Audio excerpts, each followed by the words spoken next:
What's up, everybody? Welcome. What is that? Something floating. Okay. Nobody's here yet. I'm a little bit late, as always. It's Thursday night.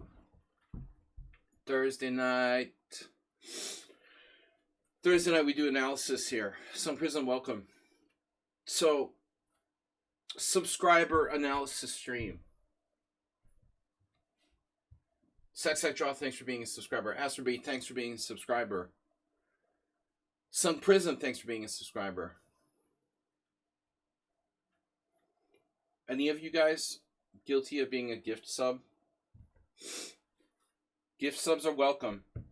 Anyone who's a subscriber is welcome to submit a game for tonight's analysis. We've already got games from 2 of 3. Sac Draw. Sac Draw. We got all 3 of you, actually. Yeah, okay. So Sac Draw, Astrobate, and Some Prism. Some Prism was the last one. That was fresh in my mind. Yesterday, Sac Draw, or 2 days ago, he sent it. Astrobate just sent it today, but he's always first. Our first game, we always start light with an entertaining game. It's too heavy if I do Rudolph Spielman versus Piertz. Mr. Slow's Spielman, our last actually game in Mr. Slow's Spielman study. I don't know where Mr. Slow is, because Tuesday he was like playing in the tournament without increment, like berserking. I don't know if he's okay or not. A little worried about Mr. Slow there. Not his usual modus operandi. It could have been maybe Trump's tariffs took a toll. I don't know. But in any case, we've got Astrobate's game, Mr. Slow's submission of the last of the 8 Rudolph Spielman games, Sac Draw's game, Morales with the game, Nefinov with the game, and then Sung Prism to Sung Prism. So let's start with this game for Masturbate. We're actually supposed to be black here. The least favorite opening. I'm gonna try to play in an over the board rapid tomorrow night. We'll see. I'm gonna host a blitz stream tomorrow for like 2.5 hours, 12 to 12:30, 12 to 3. From between like 12 noon and 3 CEST. We'll do some blitz that'll help me warm up for the 5 p.m. rapid tournament. Not sure how strong it will be. I could be the best player. There could be other good players. I'm not sure. It's kind of a new thing. Last time I played, I was clearly the strongest player, but I think this time it's going to be stronger. All right. Hopefully, Panda can earn another medal. Let's get started. So, Astrobate, you're black. Opponent plays D4, and we played F5. Whoa. What is that? Dude, did you have like a sort of what do you call it when you see backwards? Not dysmorphia. When you read backwards, you write backwards or whatever. Did you think this was a Sicilian? Or this was intentional? Astrobate. Dyslexia, yeah. When you can't remember what you're trying to say. Dyslexia. Astrobate games with Astrobate games. Let's check it out. I bet there's at least one. Astrobate as black. Wow. 0 games found. Huh. 0 games found. Astrobate, was that a dyslexic moment? You thought it was the Sicilian?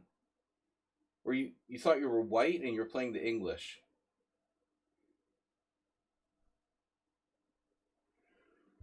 Somebody tricked you and changed the color of the pieces on you.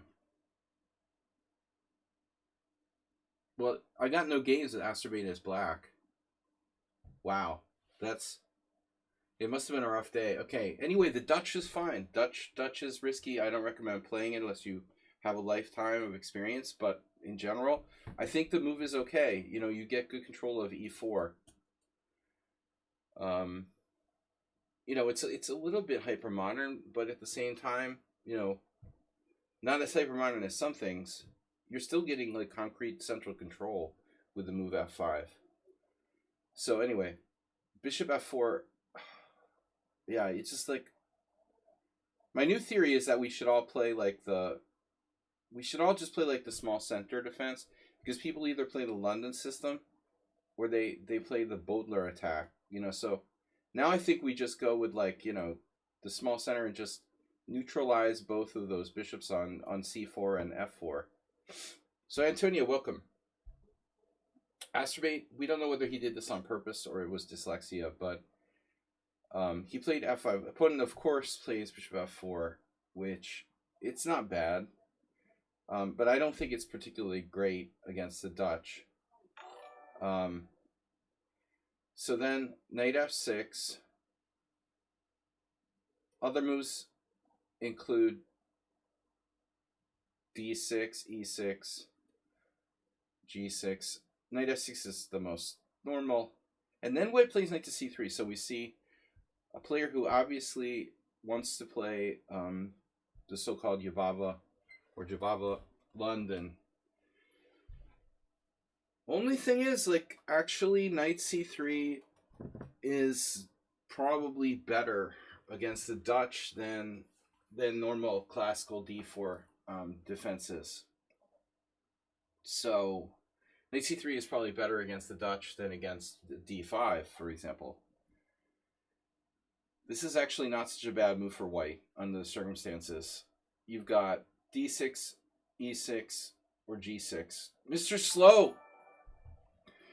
Mr. Slow is back! He's back from his, I don't know, I think tariffs. Economic Forum meeting on how to deal with American tariffs. Mr. Slow gifting 5. Wow. All right.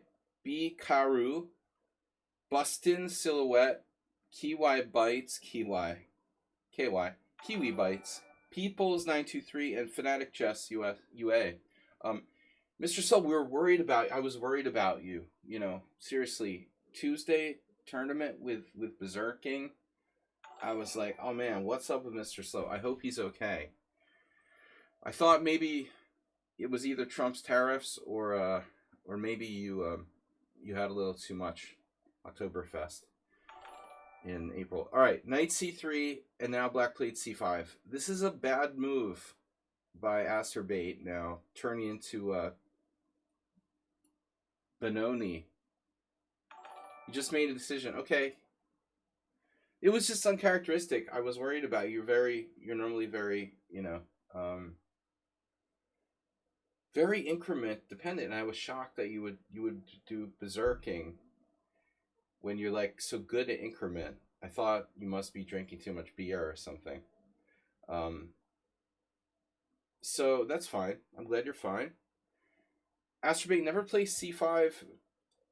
You've already played f5, so you either need to play like e6, d6, or g6, and then the other that's true, Mr. So one man's tilt as another man's like rock solid play.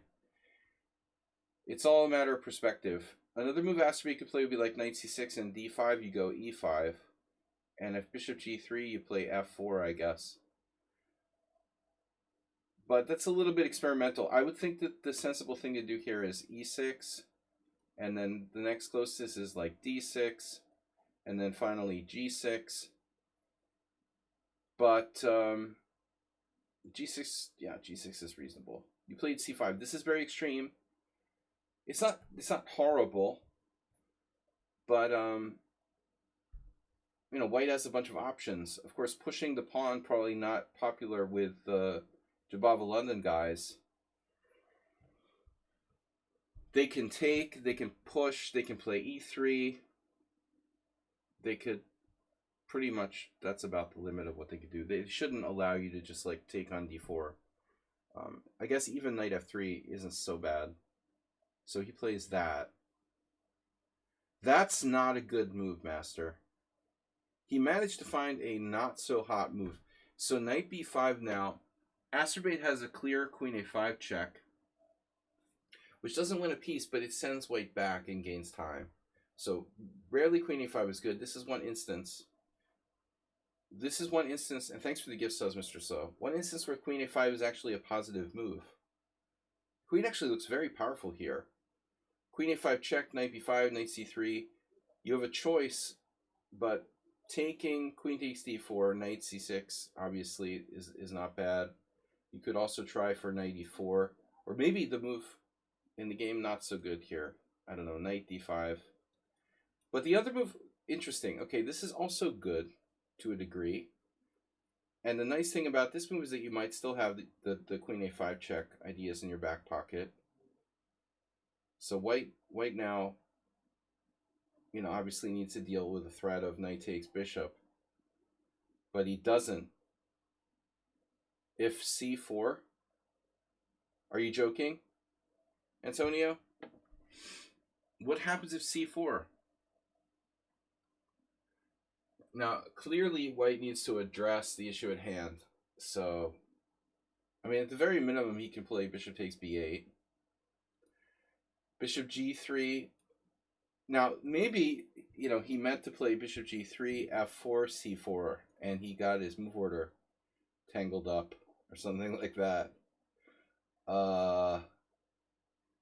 You know, weird things happen. But the guy played c4, and this drops a piece.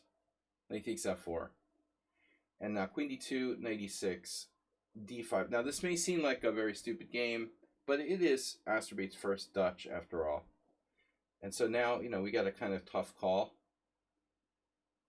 Even if your knight could go to d4, it can get trapped on d4. So the best move for black is... Astrobate failed to find it. He failed to find the best move here. It's pretty obvious. You know, what you don't want to do is, like, ignore the threat of queen e3.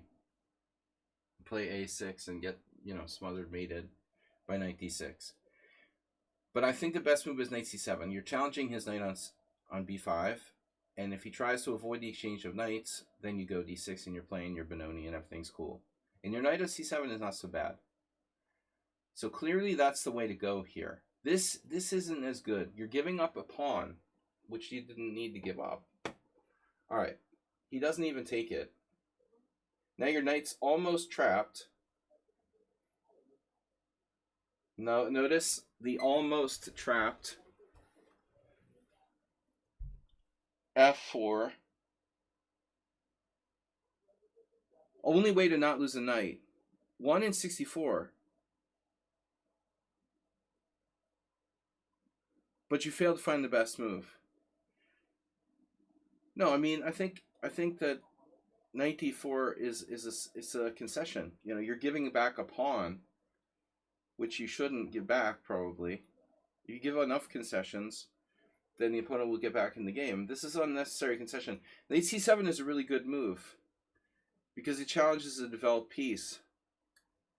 I think, you know, other moves obviously are losing a piece. a6 is a move too, but he would just simply go back, and then, you know, on knight d4 you get trapped. This would be the worst variation, by the way. This is the worst possible. a6, knight c3, then you go back. But now he has a move to do what he wants. So I think knight c7 was the best. Anyway, knight d4, you're almost trapped, and then f4. Good call. And then e3. So he should cover f5 so you can't get out. That means white should play g4.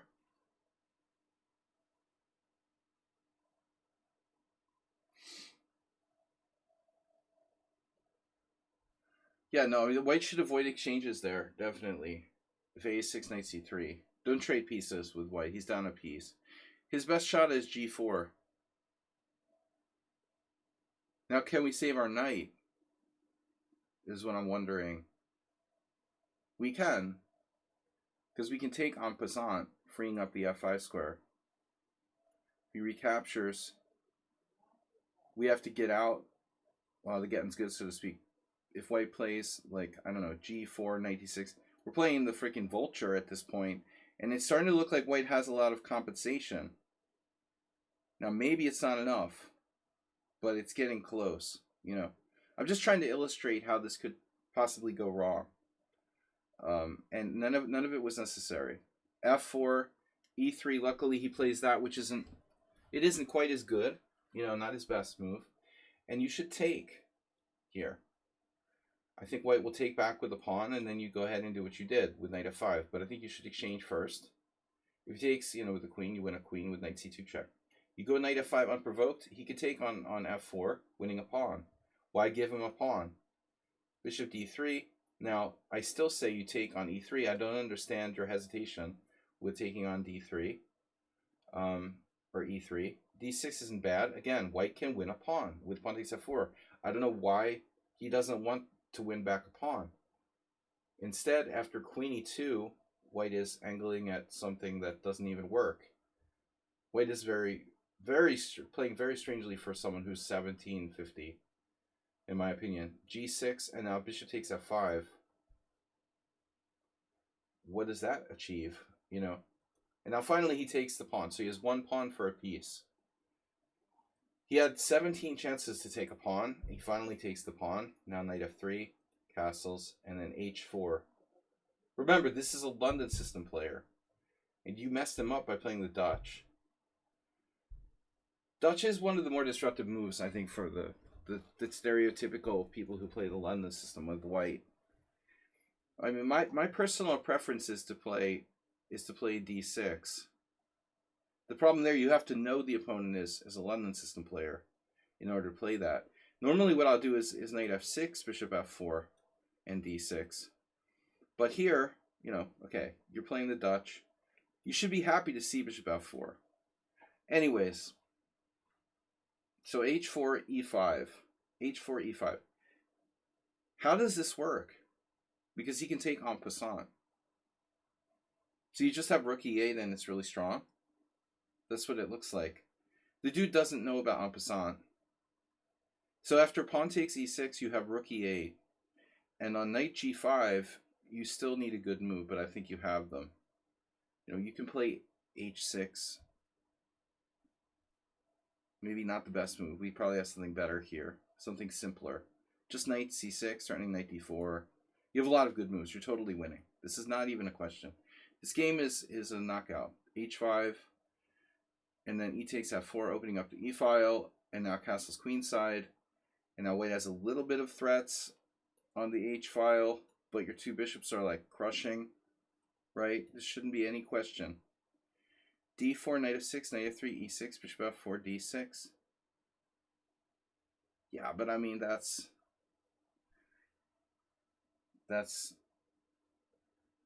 I think at that point, you know, you're playing suboptimally. I'd rather play d6, you know, move 2, and I try to trap the bishop with knight h5. Queen b6, hhg, bishop takes c3, say, whoa. We've got queen b1 check. And this king is very safe here. Nice. Nice, nice. And then we can trade queens, and we're up a rook. We're not up a rook, we're up a knight. We're up a bishop, whatever. Okay. Do we want to trade queens? You can win a pawn and trade queens. So here Astrobate does something rather curious. I see, he played queen b2. No, this is actually not curious. This is interesting. He picks off the c3 pawn rather than the a2 pawn.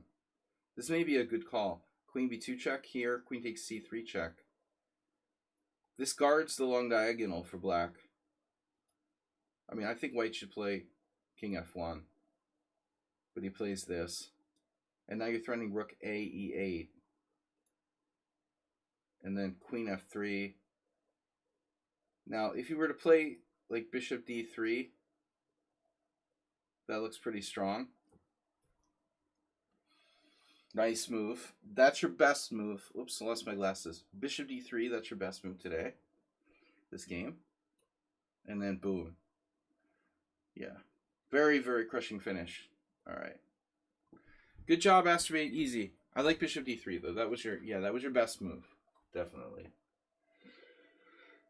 All right, we got a 5 gift sub pack from Mr. Sohan, and everything is good there. Happy Tariff Day, everybody. All right. Yeah, we're gonna go on now to Mr. Slow's final. Well, from what we've got so far, the last in the study that I can see, Rudolf Spielman versus Vasya Pierz. So, wow, I think I knew this already. Pierz has the same birthday as me. That's interesting. Yeah, I knew that. I had forgotten it though.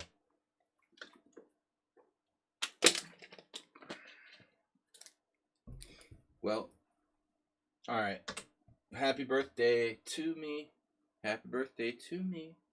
Happy birthday, dear Sladgie. No, that's Pierce's birthday and my birthday. December 19th. You've got penguins. What? Even the penguins got tariffs. There's a new joke in the German Onion.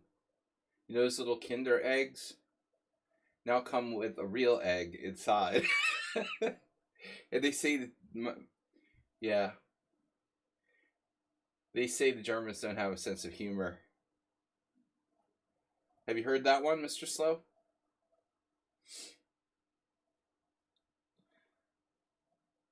All right, Vasya Pierz, December 19, 1907. Nice birthday. He lived till 1980. Not bad. All right, he was a Yugoslav chess master who was a strong exponent. No,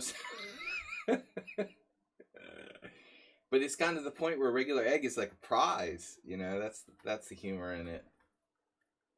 I mean, the point is, like, you know, get something valuable in those little Kinder eggs. So now comes with real egg inside. As the prize is a real egg.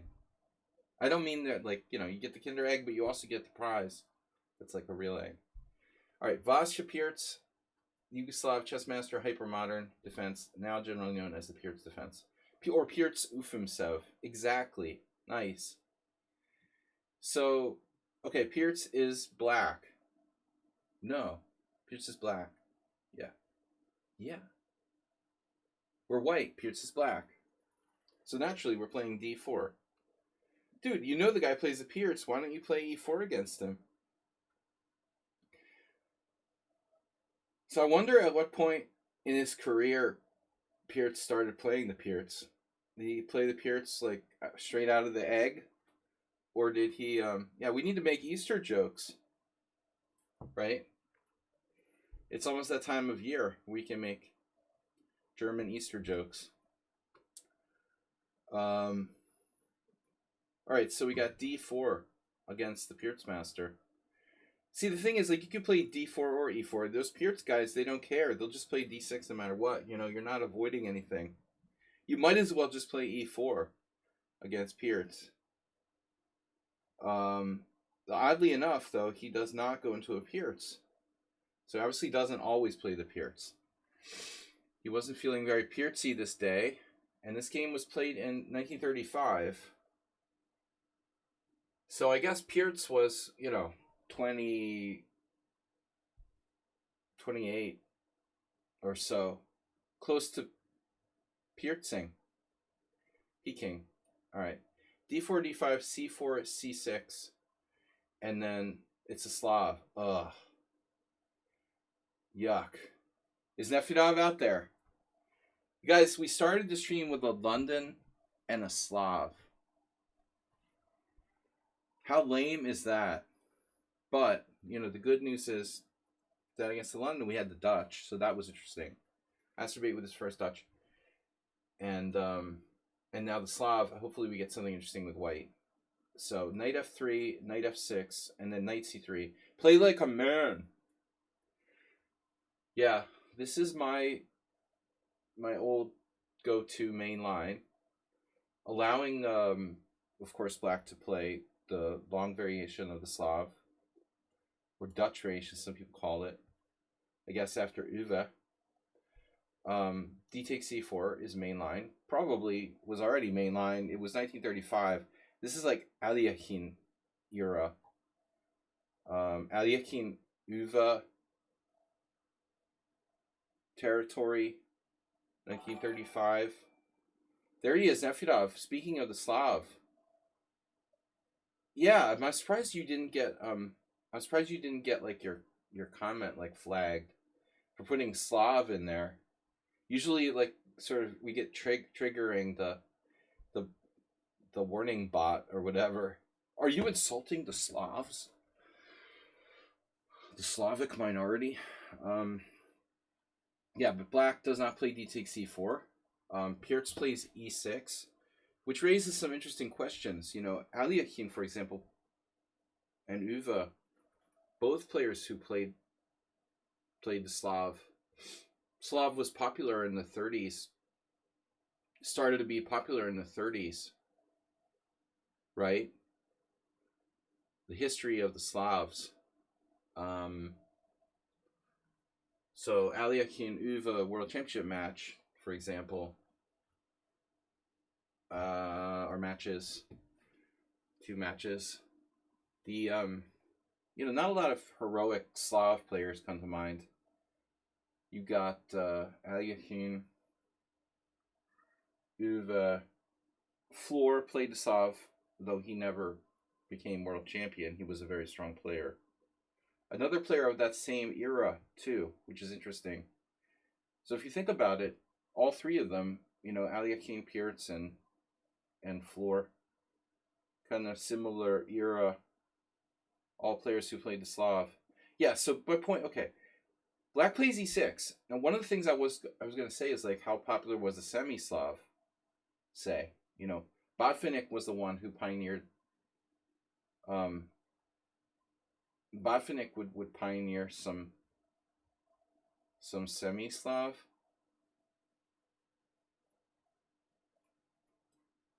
I don't know that much about the history of semi-Slav. There was a lot of games where we would play e3. I mean, e3. If we play e3, then we'll get a lot of games from older, even older, with the e3 type Slavs, with Rubinstein in the 1910s, 1920. E3 Slavs were very common. But this Botvinnik or anti-Botvinnik system with Bishop G5, I mean, when was this first played? Is a good question. Of course, yeah, what happens in the game can always happen. It can transpose to a Cambridge Springs. The Cambridge Springs was known back then. Obviously, players in that time played the Cambridge Springs. So knight on BD7, okay. Here I am thinking it was going to be like a Botvinnik variation or something. Let's start a hype train for our coach here. Good idea, Mr. So with the hype train concept. Let's do that. Chess Riddle has resubscribed for 10 months. Woo! And asked me to get the tier 1 sub to Dr. Chip Chance. We're close to a hype train. Guys, close to the hype train, yeah. Antonio Morales had gifted a sub to Bookman, but that was 20 minutes ago. I didn't even thank you for that. I was too into the game. So, I don't know, we're a little slow on the hype train. But D takes C4. I wonder when D takes C4 started to get played. But anyway, okay. Cambridge Springs defense known.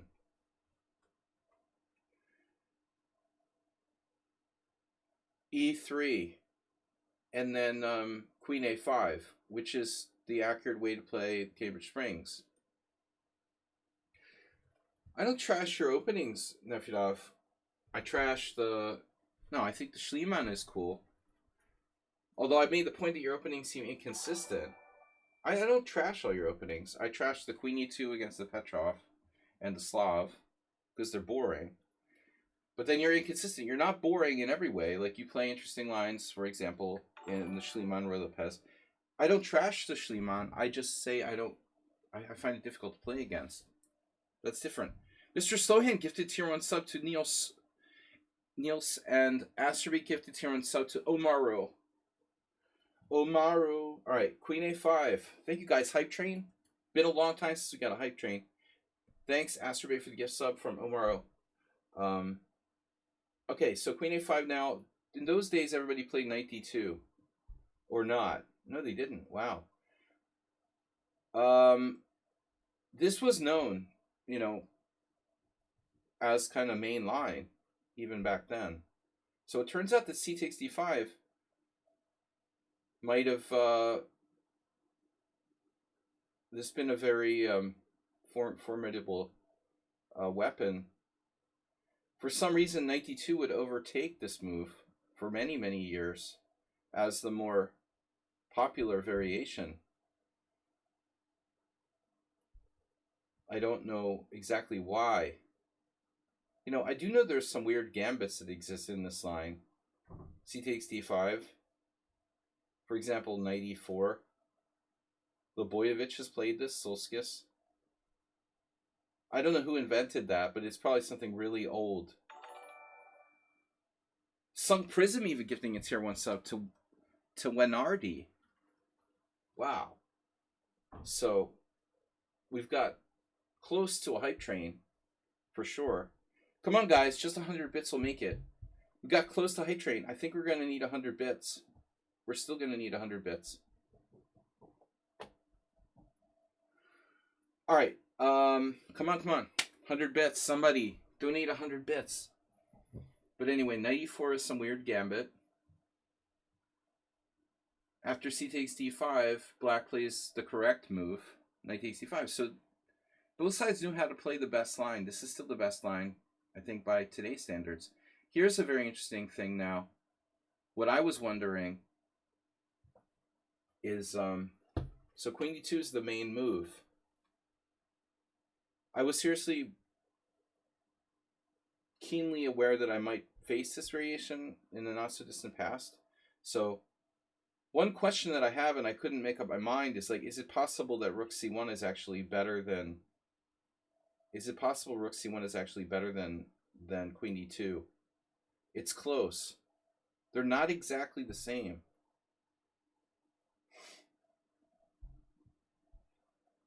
Yeah, you're not supposed to take back with a pawn. I did that once against a friend of mine.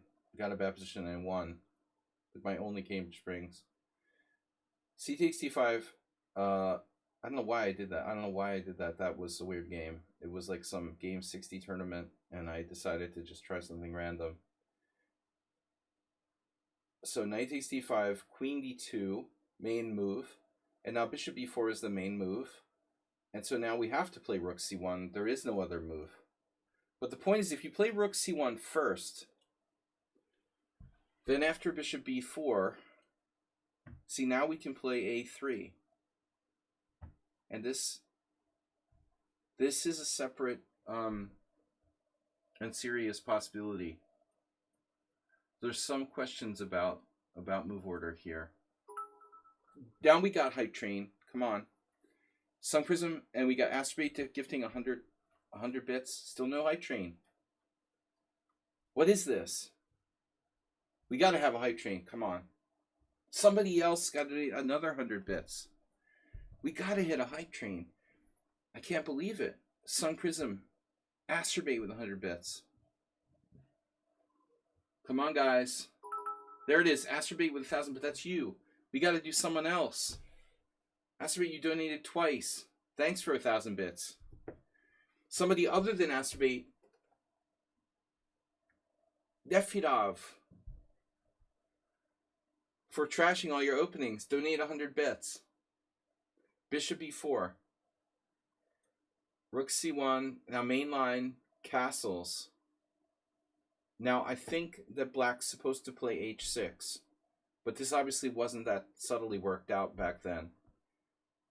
h6 drives the bishop back to h4, and I think h6 is a useful move that stops things like knight g5 from happening later. This is established now. Unknown at that time. Castles, and now it looks like bishop d3 is main move. You can also play a3. Now he played e4. Okay, so I'm out of my existing knowledge base here. Well, e4 seems very logical. Like, this can't be a bad move.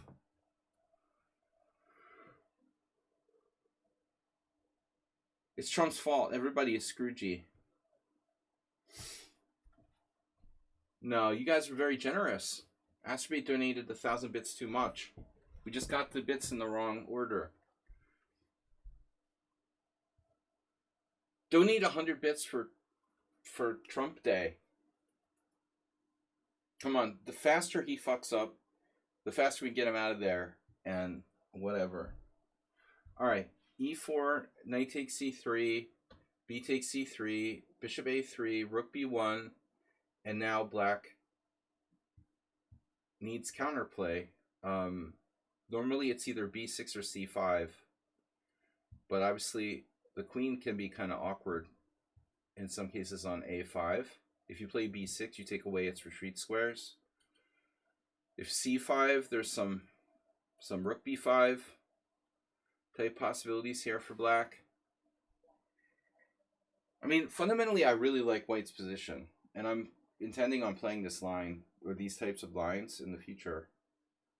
I can't remember who it was. I was preparing for somebody that played the Cambridge Springs, and then they didn't play it. I think it was Dr. Boris at the World Senior. But it feels like it was something even more recent. Mr. Sohan gifted tier 1 sub to Trump. The actual Trump? No way. There's someone named Trump. It's probably Trump's like real Twitch account. We still don't get a hype train because the donations are all spread too far apart, or else like hype trains just died or something. Maybe I've been like banned from hype trains because I hate Trump. I don't know. Maybe Trump blocked me from hype trains. B5 worth anything? That's a really ugly move. I mean, fundamentally, white is better, right? We have a very strong center, and that's why we're better. Our king is still in the center, but there's beautiful pawns in the center. As long as white has that, white is better. Black needs to try to counterattack. Black also has the bishop buried on c8, which is hard to get out. So his queen's gambit, bad bishop, plus white has a stronger center. So black, black needs to do something. I mean, normally what you do is like b6 and sort of bishop a6. One idea is bishop a6. Oh, Bezos. Yeah, Bezos is controlled by, it's like South Park or whatever. Bezos is like he's one of those aliens with big brains. The exposed, like, giant brains. He probably, like, blocked me from getting hype trains. But thanks anyway, Mr. Slow. So b6 is an idea with the idea of bishop a6. That seems very reasonable to me. If you can trade off my bishop pair, for example, bishop d3, bishop a6, and this happened in this, actually a couple of games. One of them is very recent. Wow. Yeah, so white can try to avoid the exchange, but then you have to trade queens. Or variation B, you just, allow the trade of bishops. Yeah, this is actually, well, vital Levente. I never understood why Levente started playing the Queen's Gambit Decline, but yeah. He's like Nakamura. I mean, I don't know, aggressive player playing Queen's Gambit Decline. I guess the Cambridge Springs though, if you're gonna play the Queen's Gambit Decline, Cambridge Springs at least a little bit active. So bishop a3, rook b1. This is a very modern game, actually, for the opening. And now white plays bishop d3, keeping the tension, but prospectively allowing a trade of queens. Rudolf Spielmann playing white. Attacking player doesn't want to trade queens, but we can't take with the knight. So I'm expecting pawn takes pawn here. Then we have to recapture with the pawn. Black will trade queens. White will retain like a small advantage. General Gerasimov. So knight takes d2. You could see maybe a knight swinging into c4. Obviously, white is a little bit better in this type of endgame. So even the great attacking player Rudolf Spielmann didn't mind trading queens if he's going to have such a nice center. Black plays instead bishop d6. And this move was played in some other games. Rook e8. Though f7 is kind of sensitive, it makes a lot of sense. It also frees up the f8 square, potentially for pieces to retreat back to f8. I guess rook e8 makes a lot of sense. So here, was not played in any other games. And the question that comes to mind is why? You know what, Mr. Slow, I have this weird feeling about F4. You know, the other game we saw from Rudolph Spielman. F6 is really horrible, Sun Prism. You know, F6 is gonna drastically weaken Black's king. Maybe there's no immediate like punishment for that, but it's definitely something I would be reluctant to allow. He does end up playing F6. Holy shit. You must have seen the game score up in the screen, and oh my god. Yeah, F6 is not, in my opinion, it's not a move I'm really willing to play. I mean, it seems illogical. Given that you've already played Bishop D6, do we really need F6? White castles. But with Rudolph Spielman, we're expecting Knight H4 and F4. I could see this rook lift, maybe. But it's hard for white to really make progress here. You know, without Knight H4, with our queen on D2, what's the queen on D2 doing? We need the knight on D2 to threaten to go to C4. There's queen E3. That drops the pawn on C3. It's not so easy for white to play this. I just hate F6. I mean, I don't know what black's supposed to do. But I would really not want to play F6. I think he should definitely play rook E8 anyway, you know? Like those guys played in another game.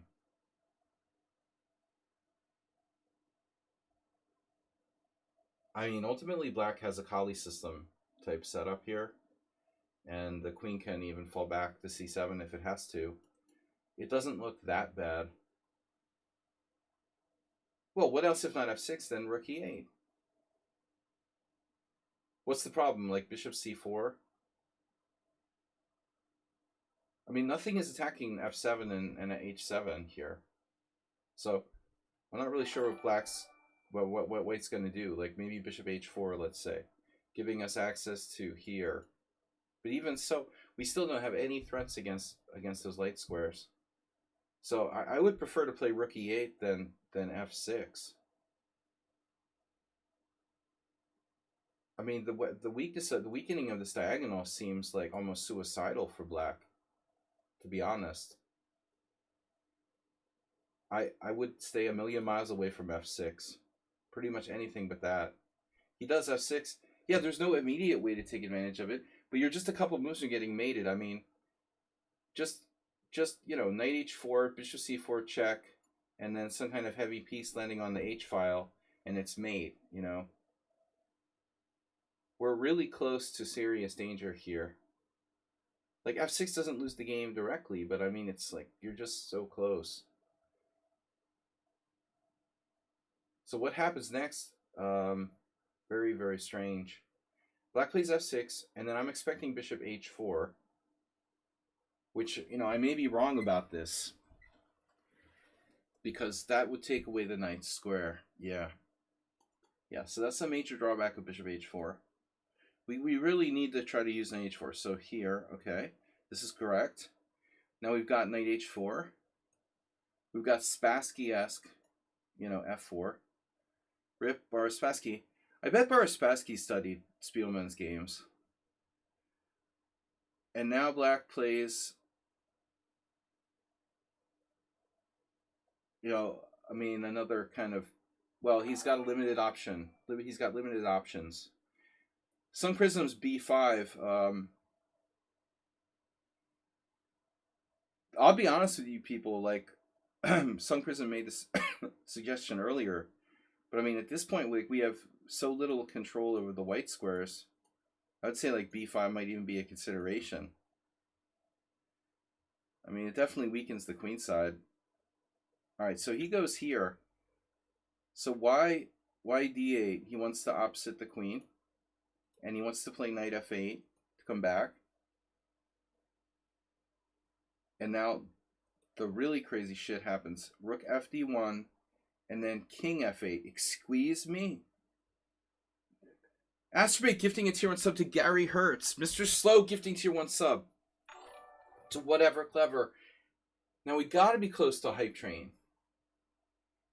Let's just space out those donations. Whatever Clever. King F8, are we serious? What the hell is he doing? What is Black doing? Did he have like a brain hemorrhage or something? Are you sure that's not a mouse slip? Whatever Clever got the gift sub. We got a message here. Power of the New. King F8. I thought you were going to play Knight F8. I thought the whole point was to play Knight F8. This is insane. How can that Black King be okay on F8? Now White plays Bishop C4. Now, I have a question. Like, if Black were to exchange at some point on D4, what would White do? I mean, he's going to recapture with the pawn and just trade queens? White would undoubtedly be clearly better. But do you really want to trade queens with that king on F8 here? Right, it's prophylaxis against Bishop C4, which happened anyway. No, but seriously, if pawn takes pawn, what would White have done?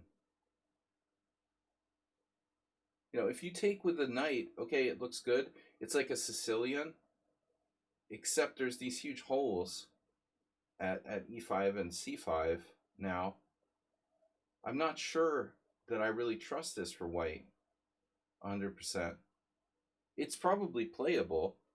White's definitely not worse with the king on F8.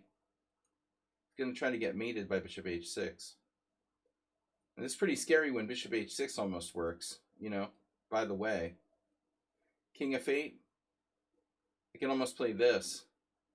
You got to say, like, if that move is playable, like, your position is definitely dubious. I can play Bishop H6 and Black isn't okay. You know. Anyway, Bishop C4, Knight B6. So now he plans to take on D4. Okay. Finally, Black's going to do something. Bishop E3 takes. So are we going to seriously trade queens here? Do you think Rudolf Spielman is going to trade queens here? Because you got to start considering, like, my suggestion of Bishop H6, which does nothing. Just know that that's, you know, even a possibility. No, we're clearly better after pawn takes pawn, but it's an endgame, and it's not so easy.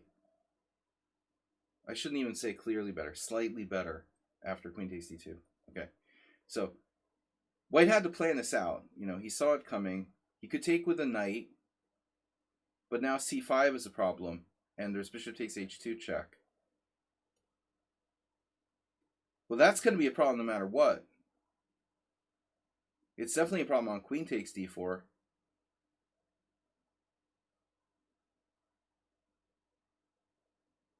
Oh, no.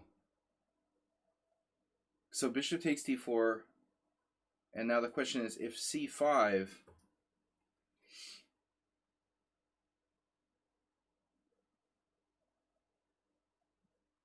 e5, right?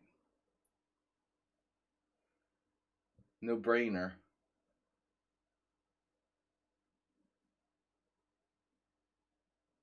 If c5, e5, with vicious threats on the king side. So let's just, for example, like this doesn't work because the bishop takes c5 check, and d8 goes. D8 go! Yeah, e5 is the idea. This is important, right? Bishop takes f6. Come on, bro. I should know Spielman by now. e5 looks extremely strong, Mr. Slow. But maybe it's not enough. Let's take a look. e5, pawn takes d4.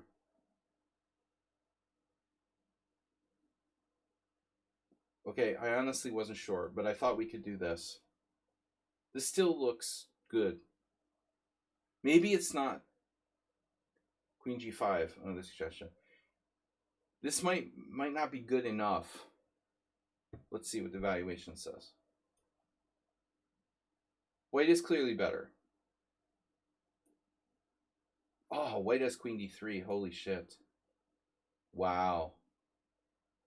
Look at that. The Acer mate. Wow, totally missed my radar. The queen d3 idea. But I think e5 is strong, Mr. Sladgie. You're suggesting bishop takes f6, but there's bishop takes h2 check. That's not a problem. Oh no. Click, don't drag. Are you serious? Bishop h2 check, king takes. Rook takes d2. Come on, Mr. Slow. I'm not quite on board with this. This looks a little too much. e5's good, man. I don't think bishop takes f6 is going to work in that position. Maybe he was joking. I mean, it's obviously an idea, but unnecessary. No, e5 is very strong. All right, anyway, so black plays bishop g4 instead.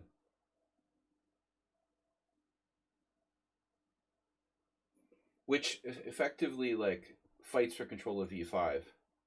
I mean, everything that black has done is reasonable. Like, all of his moves, hyper modern, like, give up the center, strive for control of e5. But the problem is this fucking diagonal, man. I mean, you're dead, dude. You can't play with your king and that whole diagonal gone and expect that nothing bad is going to happen, you know? It's not reasonable. I mean, this is just asking too much. You know, so there's bound to be something here for white. You know, not necessarily something dramatic. I'm still looking for e5. It looks like it doesn't work. Maybe bishop takes f3. Maybe we could sack the exchange, you know. e5 still close to working.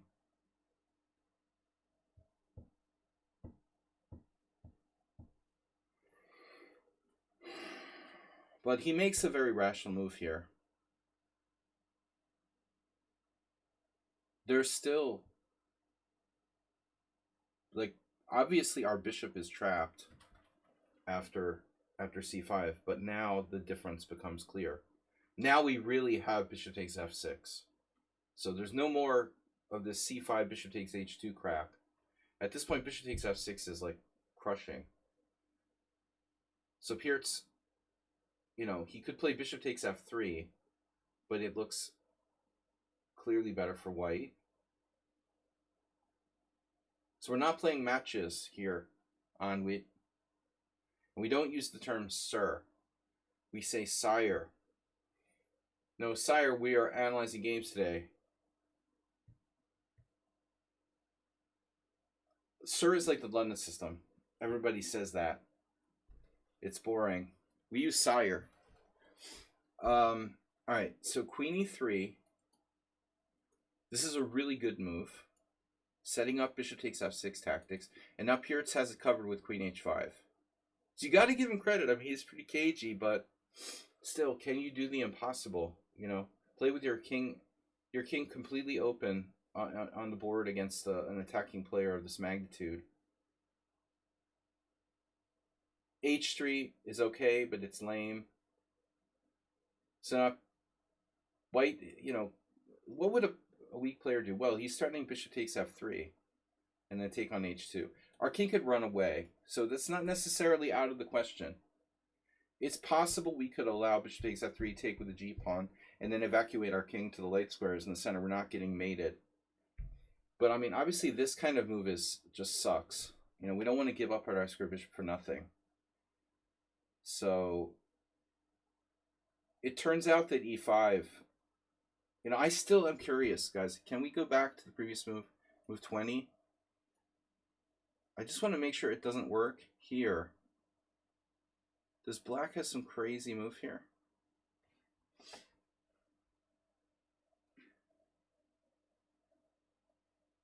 There are interesting possibilities with e5. I mean, there's this. We could sack an exchange. There's also like pawn takes pawn and pawn takes pawn check. I want to see e5.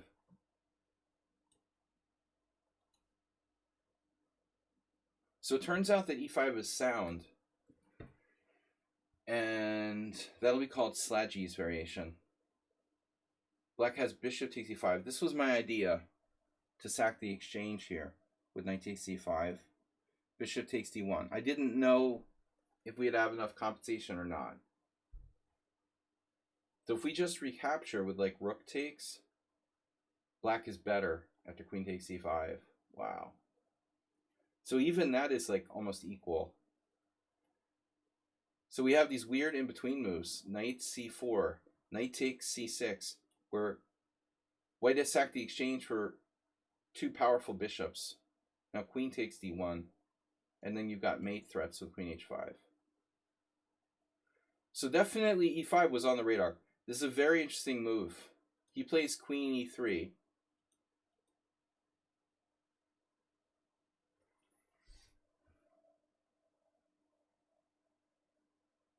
We can't do e5 here.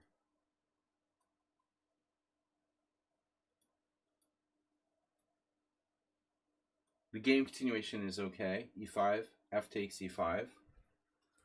And then what? Yeah, so the king is completely crushed on this diagonal. That's just totally abandoned.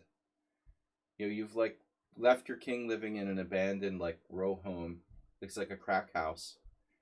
It's like leaving your like, you know, toddler at a crack house for daycare and, you know, expecting to come home and find him perfectly okay. That's basically what Pearts did with his king in this game. Take the toddler to the local like, you know, drug house and expect to like, you know, pick him up after work and he'll be fine. Completely unrealistic expectations about Black's king. So, you know, I know you guys like the analogy. Spielman just has to find the kind of narrow path, but he finds it, of course. So now bishop c5, very logical move, cracking the a3 f8 diagonal. That's extremely difficult to deal with. Bishop takes, queen takes check. Now, somewhat limited options, king e8. I don't like to look ahead at the move list, you know. I don't want to know what happens next. But rook e1 looks very, very strong. But, you know, there might be some other subtle move. I think rook e1 with the idea of if black plays knight d7. Oh, we have so many moves. How does black defend e5? This is the crushing move. Yeah, it is rook e1. You can't lose your queen. So now black has to play knight d7. But on knight d7, tomorrow I will play blitz. Yes.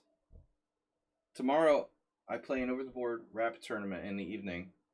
But I will play, if anyone wants to play blitz with me, I have office hours between 12 and 3 Central European summertime tomorrow.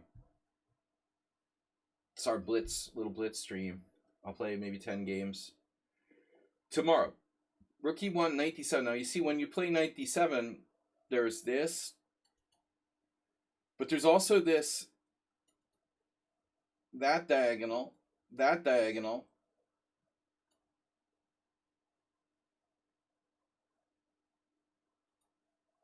Queen sacrifices anyone. There's even queen d4. Queen d4 doesn't seem to work.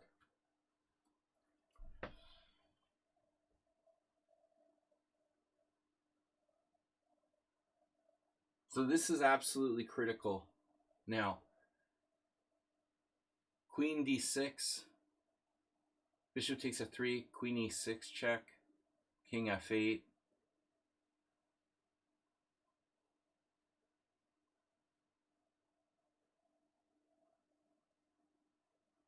Biertz was banking on them somehow holding this position.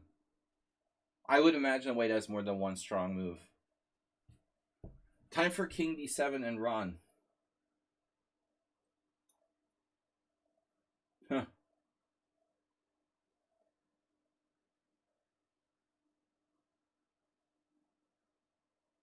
No, I mean, it has to be considered, but there may be a problem with rook takes c5. Maybe not. No, king d7 and run is not a really crazy suggestion. Knight takes d7 check. Knight takes c5 check. This move needs to be considered. Definitely. There's rook d1. Not crazy. I mean, black king can go to c7. That way his rooks don't get stuck. This knight takes check. Black can go here or here.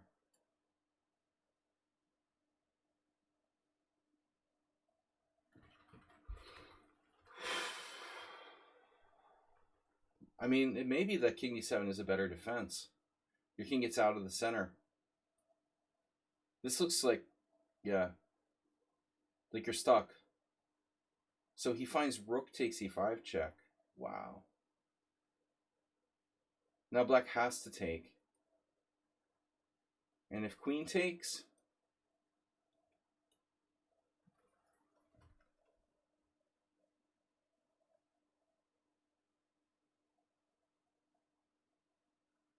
don't even tell me.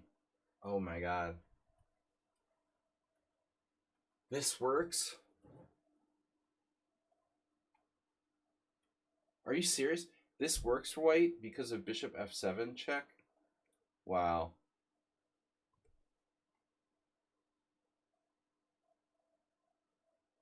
That may be the only winning move.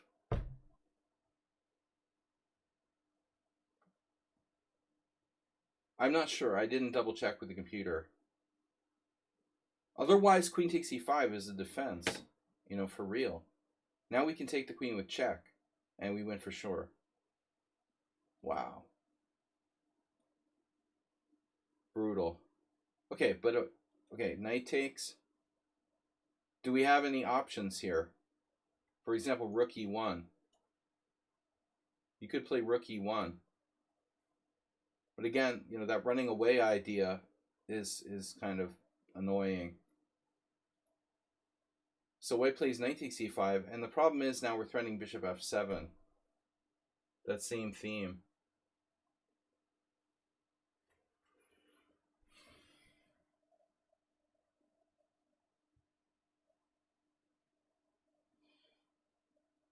All right, well, I mean, rook d7 comes to mind. The problem with rook d7 loses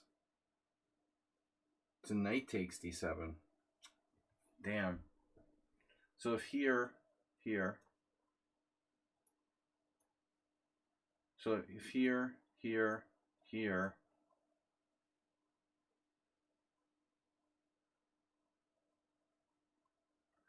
you gotta be kidding me if like bishop e6 is a forced win here. How much you guys want to bet that the winning move for white is bishop e6 check? I mean, there may be more than one, but this is kind of spectacular. Does this work?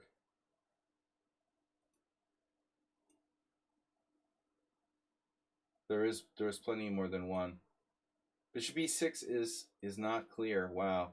All right. Bishop e6 actually lets black have an equal position. But we're winning there. So anyway, black plays bishop e6, which looks like it just loses a piece, but it doesn't because of back rank mate. So Pierce might still think he's like winning, or at least defending successfully at this point. Threatening both queen and rook mates at d1 with back rank. So we have to eliminate the back rank. You could play a lot of moves. You could play like g4 or something.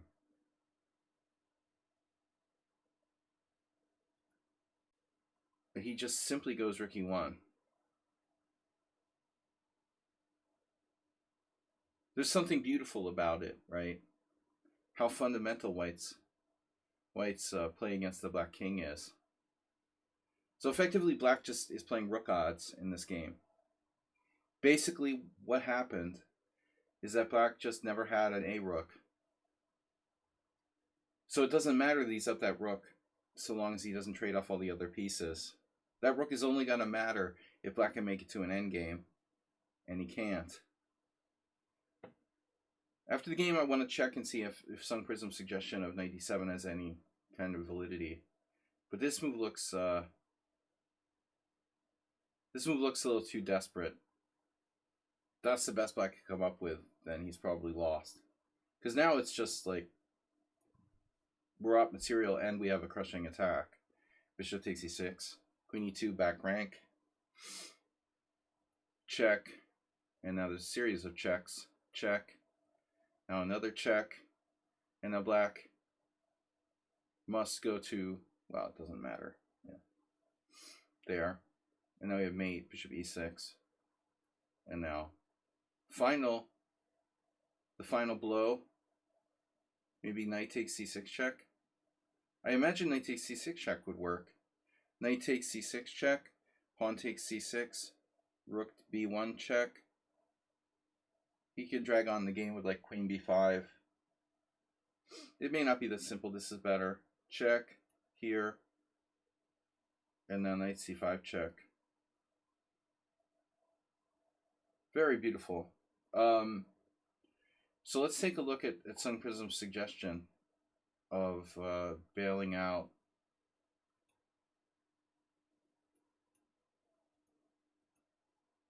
With king d7.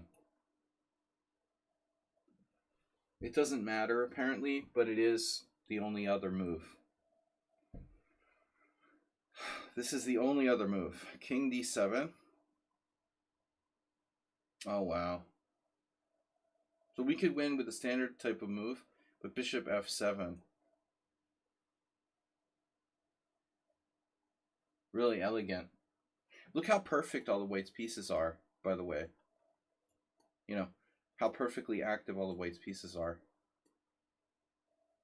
I think f6 was like strategically bankrupt for black. You know, like no way he should play that move. Okay, there's an easy tell. I mean, look at this position. It's been reached. Master database? No? No. Well, previous move anyway. Ain't nobody played bishop. Ain't nobody played f6 here. If black could have played h6, he should have played it. No, it's funny. He could play f6 now. That's a novelty in the opening.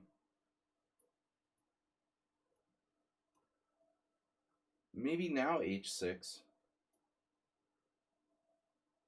Now if h6 here, bishop f4, preventing e5 and preventing the bishop from coming back to d6. But in my opinion, and whatever happened. I mean, f6 is insane, bro. This is insane. That's an extremely insane move. But in any case, yeah, he plays like rook d8 now, but why not like take now? How would white have reacted if he takes on d4 first? We don't want to allow a trade of queens. This is a better try for Pierce. Anyway, interesting game. Okay. Next, I've got games from Saksek Sean, Morales, Nefedov, Prism, the mysterious noob, power of the noob. Oh no, it's a Cambridge Springs variation. The theme. Well, that was the best opening we had today. It was a Slav, but at least it became a Cambridge Springs, which is more interesting than the Slav. Nothing personal, Nefedov. Nefedov gets so easily offended. All of your openings suck except for the Schliemann. I'm still here. All right. Ready to start. William J. Yeah, that was a great game. Nom nom. Guys, thanks for the non-hype train. What happened to our hype trains? Was hype trains disabled by Jeff Bezos? Seriously? Guys, thanks to everybody for your support, getting us to our gift sub goal. I mean, our donation goal.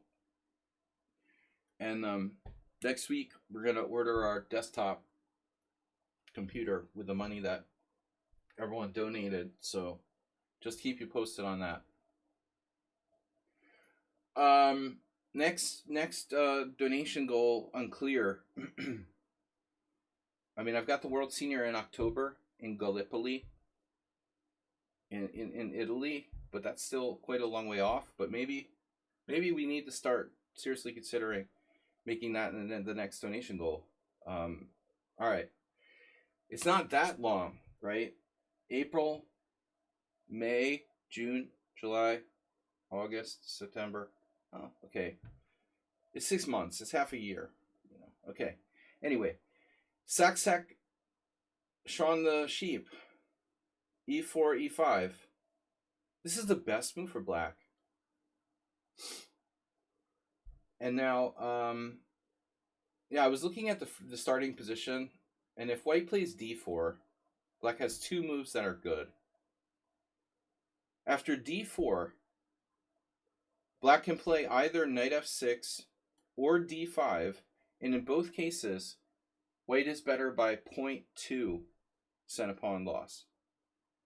So D4 allows black two ways to have a small disadvantage as 1/5 of a pawn. Whereas interestingly, if E4, white only faces one move that keeps white's advantage to 1/5 of a bunny, 1/5 of a center pawn. Only E5 keeps white's advantage at bay. Anything else, like the Sicilian, is 0.3. There's no Budapest Spring Festival this year. I mean, there is, but not for chess. I think they substituted like that Netanyahu for that. We're having Netanyahu instead.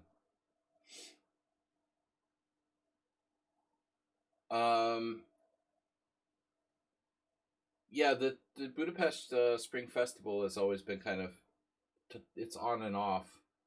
We've had some good tournaments. We've had some non-tournaments. There was no Budapest Spring Festival that I could see for this year. No good tournaments here at all, really. We're in it's a down year for Hungarian chess. It's a down it's a down century for Hungarian chess, man. I mean, down decades. The last two have been down decades. This is definitely a down decade. The 2020s is not really good for Hungarian chess. 2010s wasn't so bad, but it seems to be getting worse. It's like the Hungarian economy. Anyway, E4, E5, Knight C3. Now, there's only, what, 2-3 good moves? You can even play Bishop C5. But okay. I also prefer to play Knight F6. I think this is the most combative. And now white plays the annoying Bishop C4. I feel like, okay, the best move for white is Knight F3. But aside from Knight F3, the move that's the most annoying to play against is Bishop C4. And here, I've been experimenting, personally, between Bishop C5 and C6. C6 doesn't have a lot of followers, though I'm not really sure. I guess because of Knight F3. So you have to go Bishop C5. All right, this move order, Morales and I have had a lot of games. I don't really like Knight C6. That's a very okay move. There's also Knight C4, which is extremely well known. Of course, the Dracula Frankenstein variation. Yeah, of course. I mean, that's like the most common moves, but I really don't like this Knight takes C4 as much. I mean, I guess if you're playing for a draw, if you're just trying to equalize, maybe Knight takes C4 is good enough. But I imagine if you want to win for black, the problem with Knight takes C4 is trading pieces leads to like very forced sequences. Statistically, it's okay. I like Bishop C5 the best. And knight c6 is a very standard move. I think knight c6, a lot of times you have to play like knight a5 and go after their bishop on c4 and lose some control to center, and the positions aren't easy to play. I think bishop c5 is the easiest to play. And there's also bishop b4. Anyway, this move looks too passivo.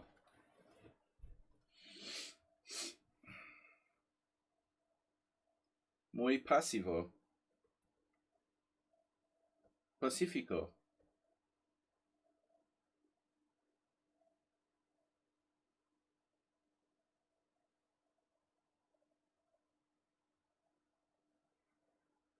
White, you know what's funny? There's no games with d4. How bad could that be?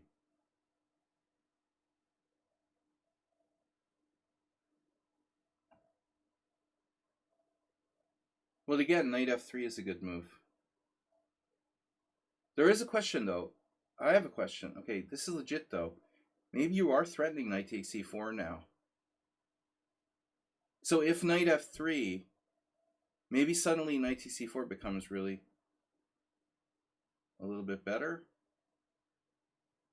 So let's check. Let me check this out for a second. If knight f3, can I take here? It's bad, apparently.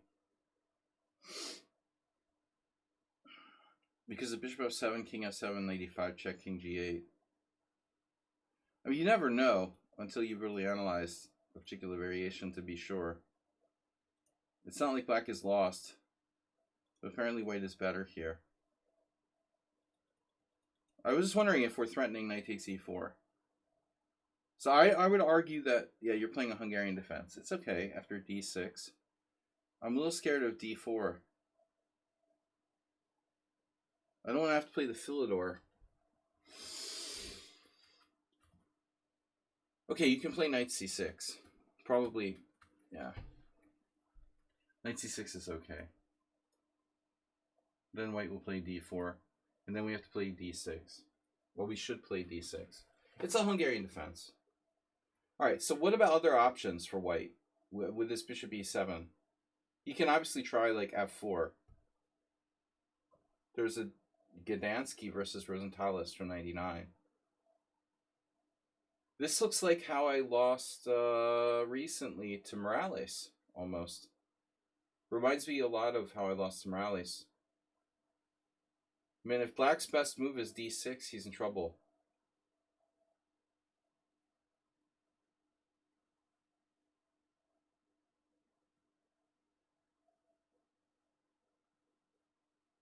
Any other suggestions from the peanut gallery? We can't play knight takes e4 now? This is a very, very rare position, and I'm sure like Rosenthalis wasn't sitting there like, oh, I really want to play knight takes e4. But yeah, knight takes e4, bishop f7, king f7. Let's check it again. We need to check this again after f4. Wow. So it's actually playable now. It almost equalizes.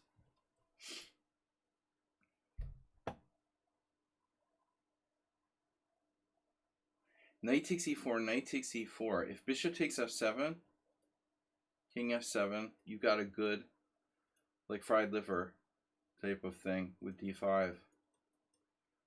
I knew that we have to look at this. So this move is best. Dude, this is actually better than d6. I had the feeling... Anyway, that didn't happen in the game. It doesn't really matter. All right, I'm getting carried away. I'm sorry. But I was wondering, like, is this f4 critical? No, d3 is better. Okay, this is a better move. Correct. Now there's no knight takes e4, and we have kind of a quandary here.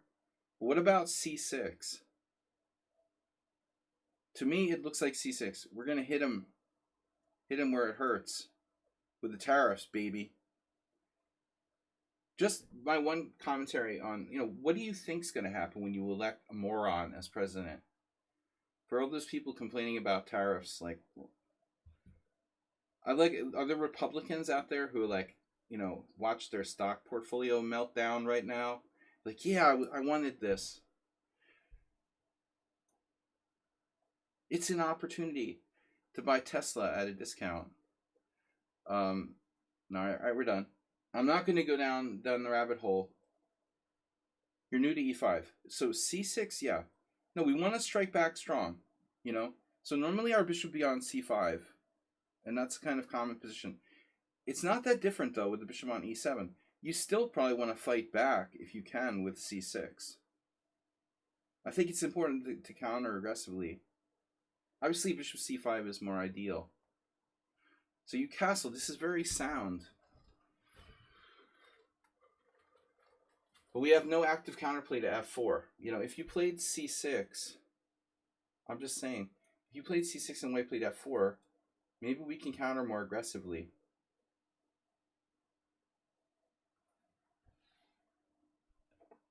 But how? I mean, if I take, you still have E5, don't you?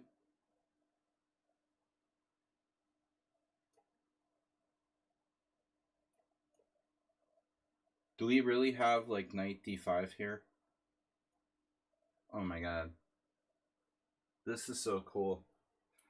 So this actually equalizes. Only knight D5. But wow, we have D5. Okay, so this is more logical. D5. So there's like two games here. D5, E takes D5. Now you can play a gambit. Wow, bishop G4. It's extreme. Extreme gambit with bishop G4. Recapture. I expected recapture, check. And then I didn't know what I would do now. Crazy complications. Anyway, so you castled very solid, but F4 is hard to deal with. So the problem is now you have to play E takes F4, and I guess retreat your knight back to E8. You have that. E takes F4, knight E8. Oh, you have knight G4. You have Astorbate's favorite trick here. Oh no. E takes F4. And if he plays E5, you got the Astor trick. Astorbate, remember this from the Accelerated Dragon? We looked at this today. Astorbate had a choice between knight E8 and Accelerated Dragon. The choice between knight E8 and knight G4. And you can do even knight G4. That's very cool. Because you have D5. If queen takes G4, D5, counterplay, winning a piece back. You know, something like queen takes F4, D takes C4. Black has compensation. For example, queen takes C4. I mean, you've got a beautiful light square bishop that white doesn't have here. Not easy to judge, but I would trust the engine here that black has absolutely full compensation. So after E takes F4, he takes back. Now you got to hit him with something strong like C6, D5. So this is a huge mistake, what you did now. Massive. White's better because of this. And if he's able to consolidate that, you're just worse. But if you can pound him with D5, you're going to get enough counterplay. The only thing is, like, if you go D5 straight away, it's just like knight takes D5, knight takes D5, bishop takes D5. I don't think you have enough compensation. So you have to play like C6 with the idea of D5. The point is, you know, he can't stop you, it looks like. So it's Bent Larsen, Nikolic, 1992.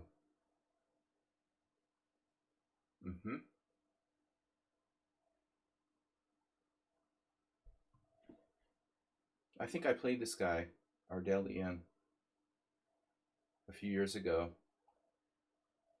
So C6, E5, and now you move the knight. You could theoretically go to G4. What's the best? 98. Difficult to judge. E5, 98. For example, no one played bishop b3. Let's say knight f3. We're countering him in the center with d5. White takes. And white is left with, well, white is left with the same advantage he started on move 2 with. 0.2 advantage in Kharlov versus Kuzma in 1992. Bishop b3. So it's instructive. Anyway, I think it's very important that you understand that's the way to equalize here. The way you played it, you're slightly worse. That doesn't mean that it's not a playable position, but you are slightly worse. Here, knight f3, and now you played c6. Better late than never. He has time to play like bishop b3. So white really screws up now. You're threatening d5, destroying his center and equalizing. I mean, d5 is an equalizer. If white castles, I'd imagine you pretty much equalize right off out of the gate. Though it's not forced. Actually, you also have queen b6 check and grab the pawn on b2. I don't know how dangerous that is. It might be a little dangerous. Needless to say, if castles, queen b6 check is kind of materialistic. But I guarantee it's been played.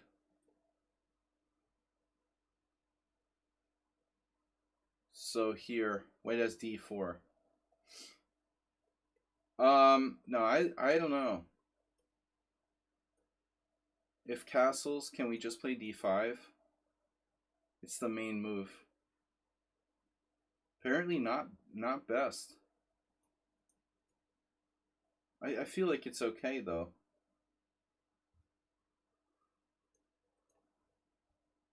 If we trade on e4, the bishop remains very strong in this diagonal. So even if we have the better structure, his bishop's very annoying against f7. These tricks welcome. So it's better if you can get, some way of knocking out his light square bishop, but he still has superiority in the center.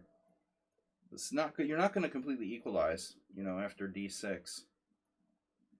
But this is a tragedy. I mean, what kind of move is bishop g5? This is horrifying. Like, it's the worst move ever.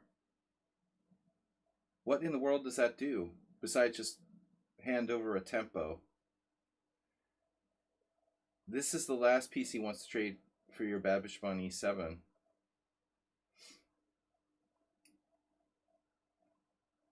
You have knight takes e4, don't you?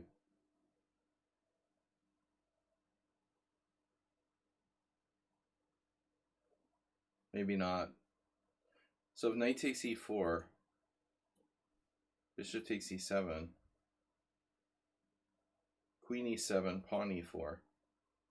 That's a problem.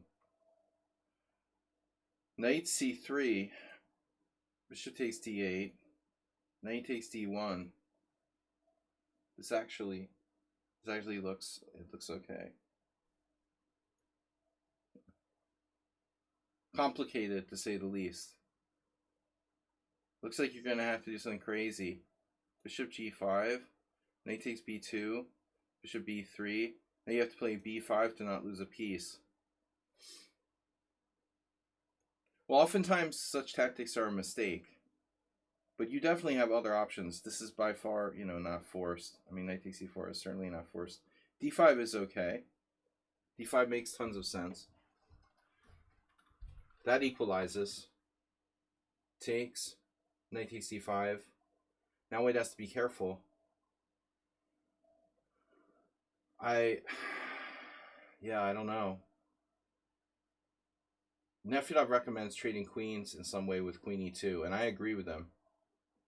Bishop takes e7, queen e7, and now the move queen e2 should be accompanied by a please draw.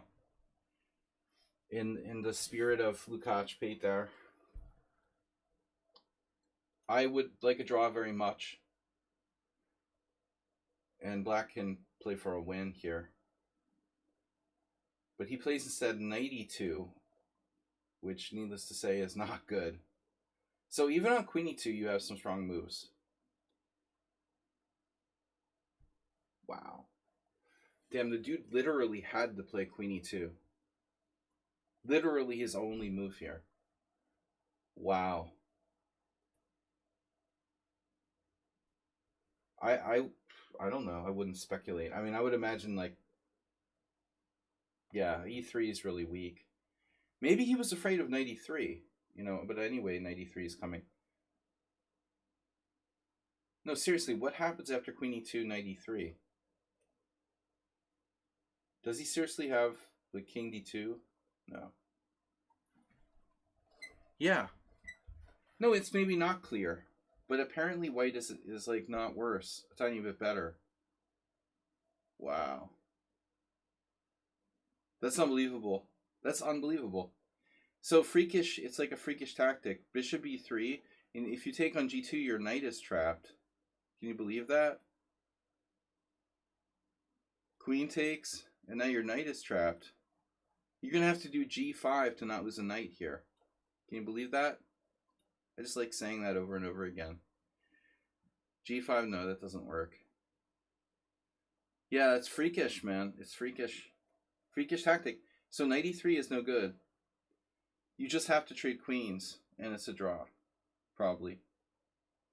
Yeah, I mean, it's pretty equal after queen takes e2. King e2. Knight takes c3 check. B takes c. Rook e8 check. Actually, you gotta watch your b7 pawn. White's still like... No, you don't have... It's equal. It's equal. It's equal. Wow, that's amazing. And he played that. That's insane. It's almost like, the only explanation for this move is that white completely missed knight e3 or something. How could you voluntarily allow this to happen to yourself? Knight e3. That's gruesome. And I mean, even knight takes c4 is good for black. No doubt. But winning this pawn, okay, fine. Now white has to decide between king f2 and king f1 and king d1. It's all bad.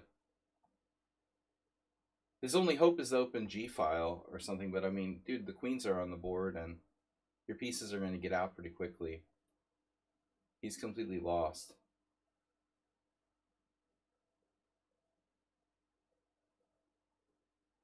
I'm a little tempted to play like knight g6, but you're probably fine doing this and developing quickly. Yeah. You gotta watch the mate on g7. This is very convenient. Check. Oops. Another game with rook odds by one of our opponents.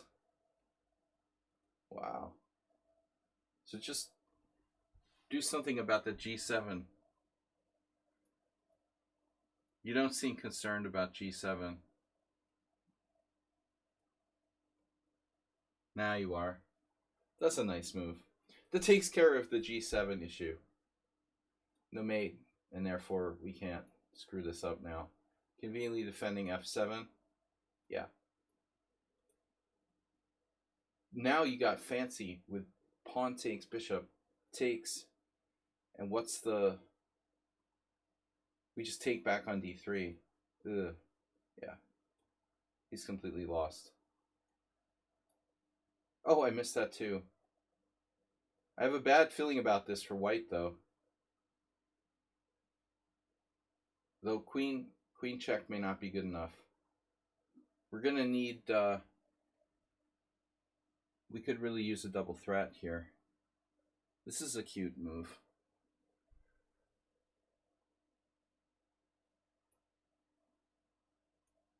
Oh! Nice. Nice. Alright, good game. Anyway, that was a nice game. The opening, though, I gotta say, like, bishop b7 is kind of passive, and d6 is kind of like losing the battle in the opening. Against those Vienna, any kind of this Vienna stuff, if we don't counter them actively with d5 in the center, we're going to be worse. It's like they're playing the King's Gambit for free. You can't let your opponent play the King's Gambit for free. I got a bad game against Morales in the Simon on Sunday, doing basically the same thing.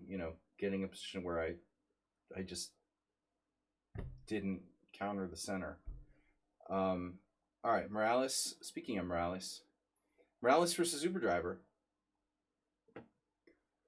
Where is Morales? How's the hype train? Mr. Snowhand gifted us something, whatever, clever. That was an hour ago. All right. Tomorrow, guys, I'm gonna be here. My office hours, 12 to 3 ish. Around 12 to 3 afternoon, and then I'm gonna try to play in a rapid tournament tomorrow night.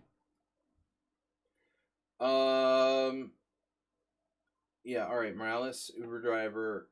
But Morales has something he said about this.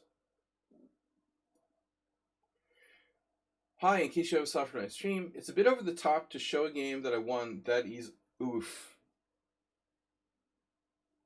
This is for Uber Driver. It's a bit over the top to show a game that I won that easily. The purpose is to illustrate this opening gambit line against c5 in the advanced Caro, which I don't mind bashing on Uber Driver. I mean, Nefyadov aside, I trust Nefyadov's openings a lot better than the c5 Caro Khan, which Uber Driver's like, Botvinnik played it. Okay, dude, that's not relevant at this point. Which once again demonstrates to be quite good. I missed some tactics. Getting old, but the point remains that the gambit is strategically sound. The opponent was no other than the strong Uber Driver. Alright. So, yeah, I mean, I told Uber Driver the other day, like, the problem with the Caro Khan, I was surprised to see him playing the Caro Khan. Okay, first off, I didn't think that Uber Driver played the Caro Khan. He plays E6 Sicilians and like French and E5. So I wasn't aware of him playing the Caro Khan. I know from personal experience playing the Caro Khan, like the advanced variation is the biggest problem. The main lines are good too. But now in the main lines, black has knight f6 and take with the e-pawn, and it's very hard for white to get any advantage. So it's like clearer than ever at this point that the biggest threat to the Caro Khan is the advanced variation. And Uber Driver's like, oh no, like he acts like we just discovered it. He's like, oh no, there I have c5. It's like, dude, the c5 is no easier and probably even less reliable than bishop f5. Honestly, this is not like a new idea. There's like a million games, but I think I'd rather play bishop f5 at the end of the day. My opinion of this move is that it's more trouble than it's worth. You're probably better off playing bishop f5. Which is kind of reverting to the opinion that was dominant 30 years ago, which is this move is just this offbeat, sideline. But all right, I'm kind of opinionated, and maybe it's better than we think. It's not that bad. I mean, to be fair, I think it's close, but it's not quite as good as bishop f5. It's close. And it's interesting, but I think the novelty has worn off, ultimately. If Uber Driver and I didn't give an op-ed on our games, what kind of stream would this be? I know, right? But, Morales' reaction is non-critical. The score speaks for itself. It's funny that okay, fine, you got to have your own ideas. And what you guys want to do is what you guys want to do, and you have your own ideas. I still want to search for the truth. I know the truth is out there. And you get like an X-Files poster. Truth is something that's really neglected, especially today with the right wing, TikTok media, and the truth is like less valuable than ever. I mean, it's 2025. Donald Trump is president. Netanyahu is visiting Hungary.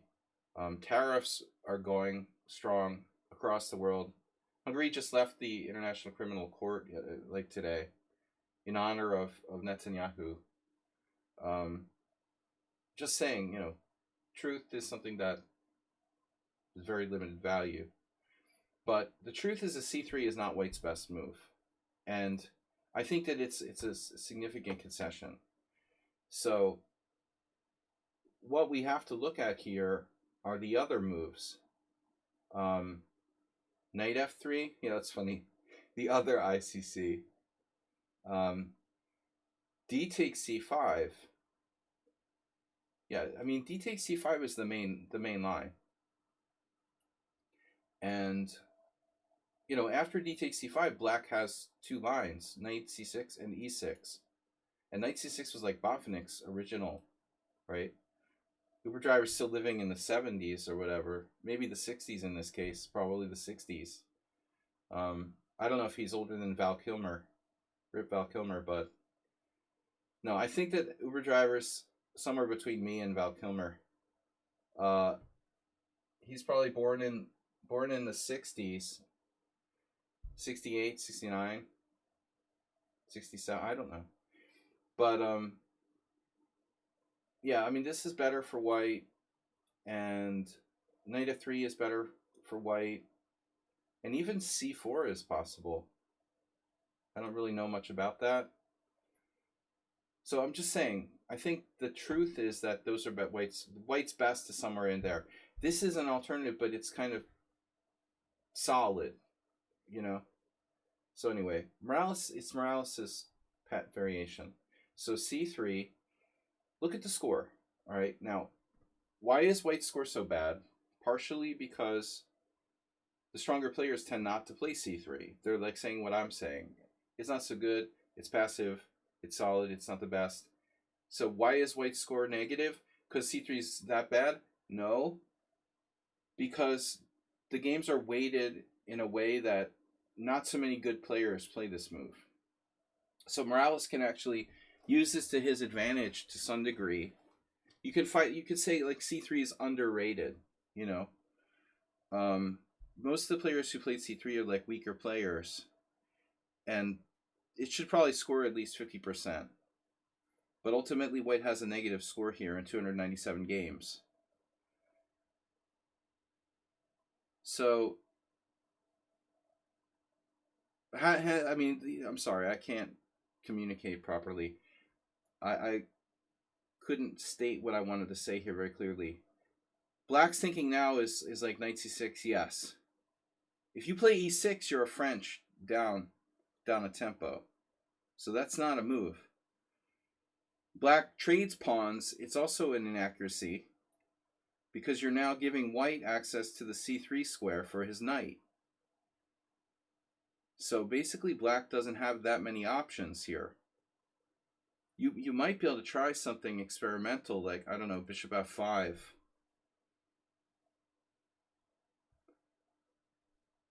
Because c3 is inherently a little bit on the slow side, I'm not going to rule it out that like bishop f5 is possible. Or knight h6.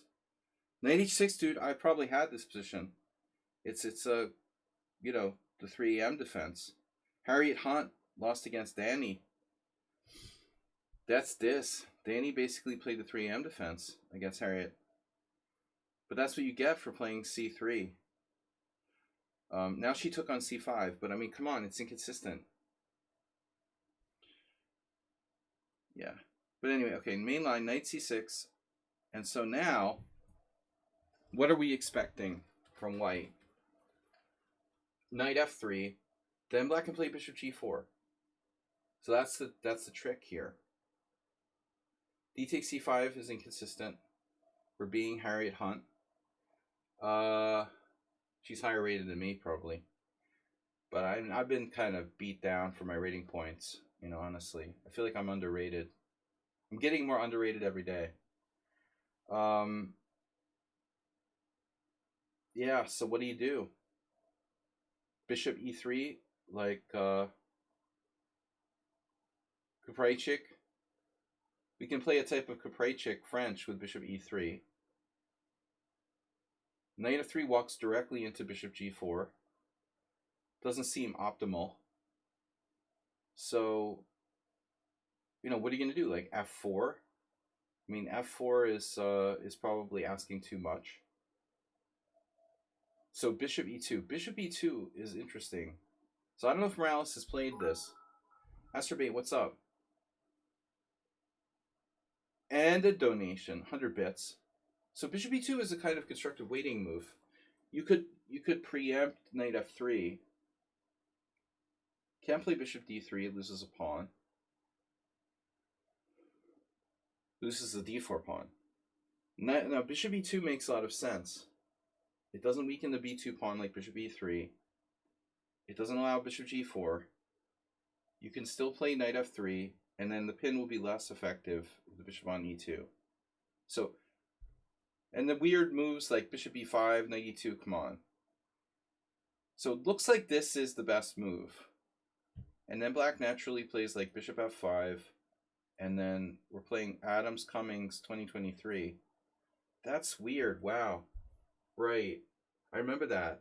I didn't watch the game that close. Oh shit, so that was in Terracini. And Cummings put up a lot of resistance. Interesting. Cummings is a really solid player. And Adams did not have an easy time beating him. But that's how that happened. That's quite interesting. So Adams used this bishop e2. Unbelievable though. Morales' idea a3. So he plays a3. Not enough pawn moves, but a3. This has apparently been played before. So what the heck are we doing? Right? You're kind of like tempting black into playing c4. I mean, Uber Driver is a French player. I wouldn't be surprised to see some French players be like, "Oh yeah, I want to play the advanced French down a tempo."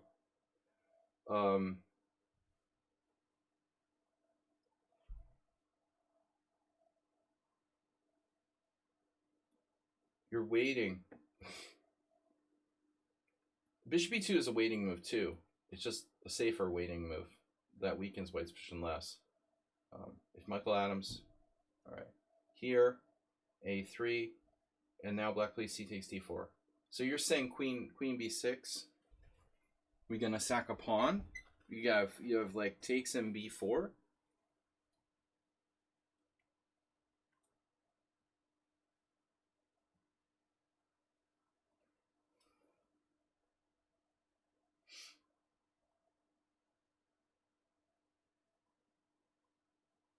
We almost trapped the queen, but not quite.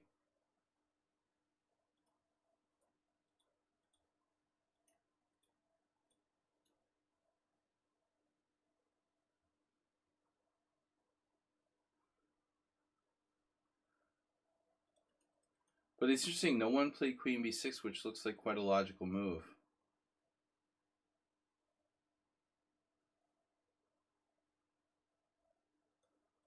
Take. b4, okay. You're not serious gonna take that pawn.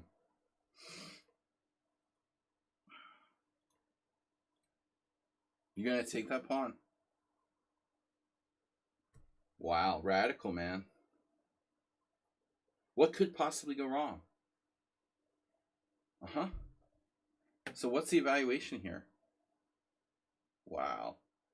The computer doesn't think that black has any compensation. Ouch. That's harsh. Practically zero compensation. Wow. Interesting. So, pawn takes pawn. I'm surprised that no one played e6. But you are a tempo down in advanced French. Knight h6 is playable. Again, 3 a.m. Shasha buffet. Knight c6. Shasha the shark kind. Okay, a3. So black's options are basically bishop f5, or bishop f5. Is that what you're telling me? There's c4. c4 is playable. Yet to be tested. So bishop f5 is the reliable defense. All right. Anyway, I'll leave that for another time. This seems to be established as the best move for black.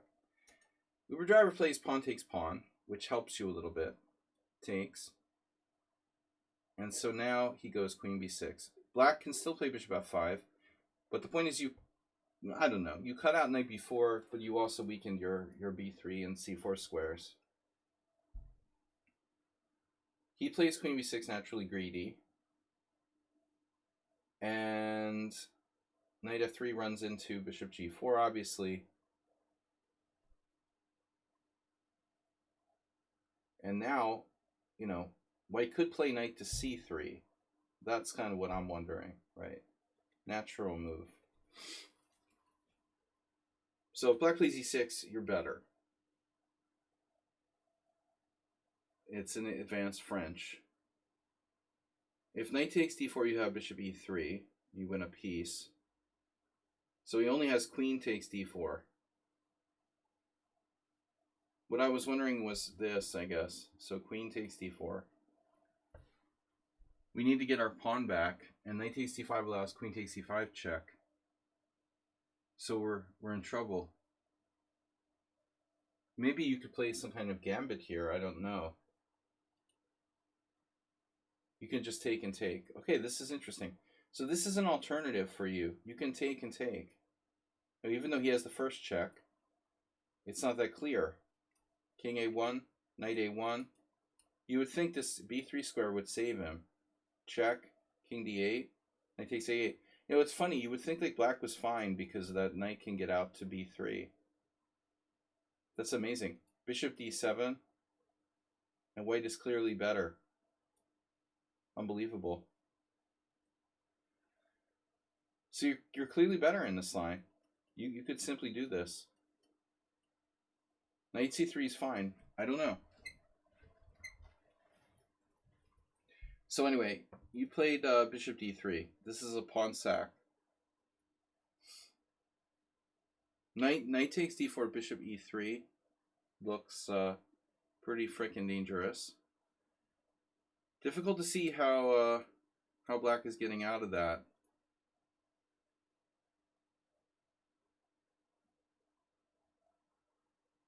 There's a way out of this for black.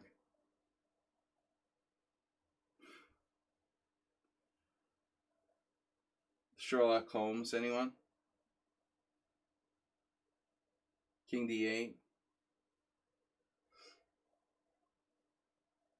King d8, bishop f1.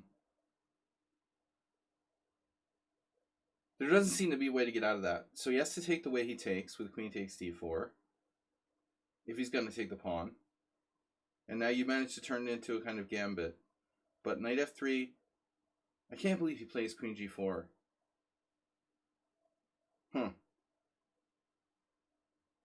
No, maybe it's not so bad. All right, well, he has a major dilemma here. Queen b6 or queen g4? What is he going to do after queen g4? I have a question.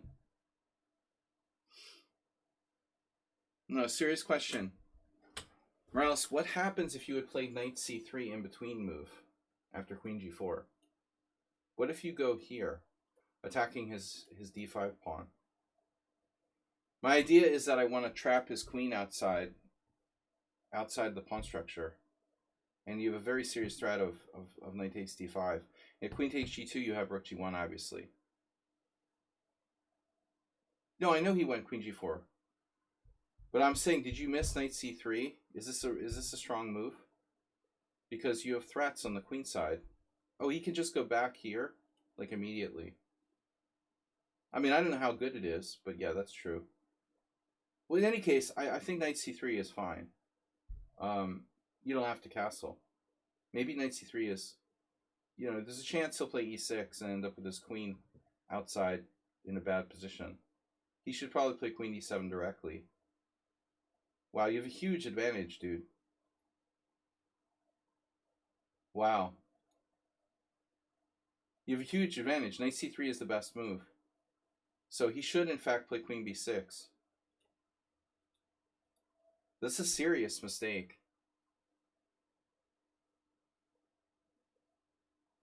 That's the problem.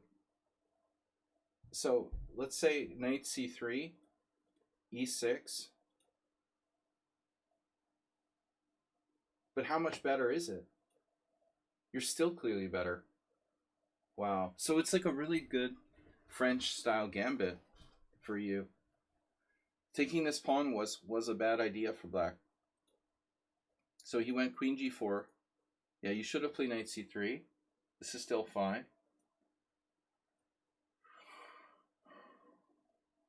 And now black,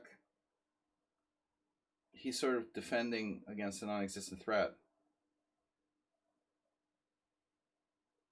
This is a strange move by black. Now plays a6. He defends against a non-existent threat.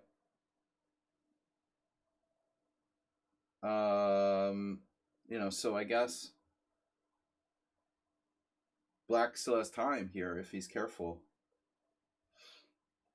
You can always, it's funny. You might have some kind of your favorite motif, right? You might actually have an e6 type of shot in certain positions. Now with his queen on d7. But there's no way that black can play a6. I mean, that looks crazy. He has to try to develop quickly. At minimum, e6. What's he afraid of? The d6 square? That's the least of his problems. He needs to get his pieces out. So like knight h6, g6, something. This is terrible, weakening the b6 square and c5. Your advantage just mushroomed. It's the opposite of what Tesla stock is doing right now. b4. It's good. It's not only move. And then you play b5, which I'm really surprised by. Wouldn't be my choice, but it's probably good because you played it and you know some stuff about these types of positions. I thought you would go for more predictable methods here. Bishop e3, knight a4. I mean, it is a blitz game. Yeah. So I don't know about b5.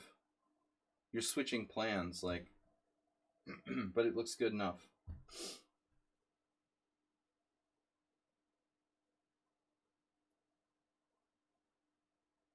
I think you should have gone for the other idea. You have very strong bind on his position. You're still fine. Knight a7. Knight a7 is really insane.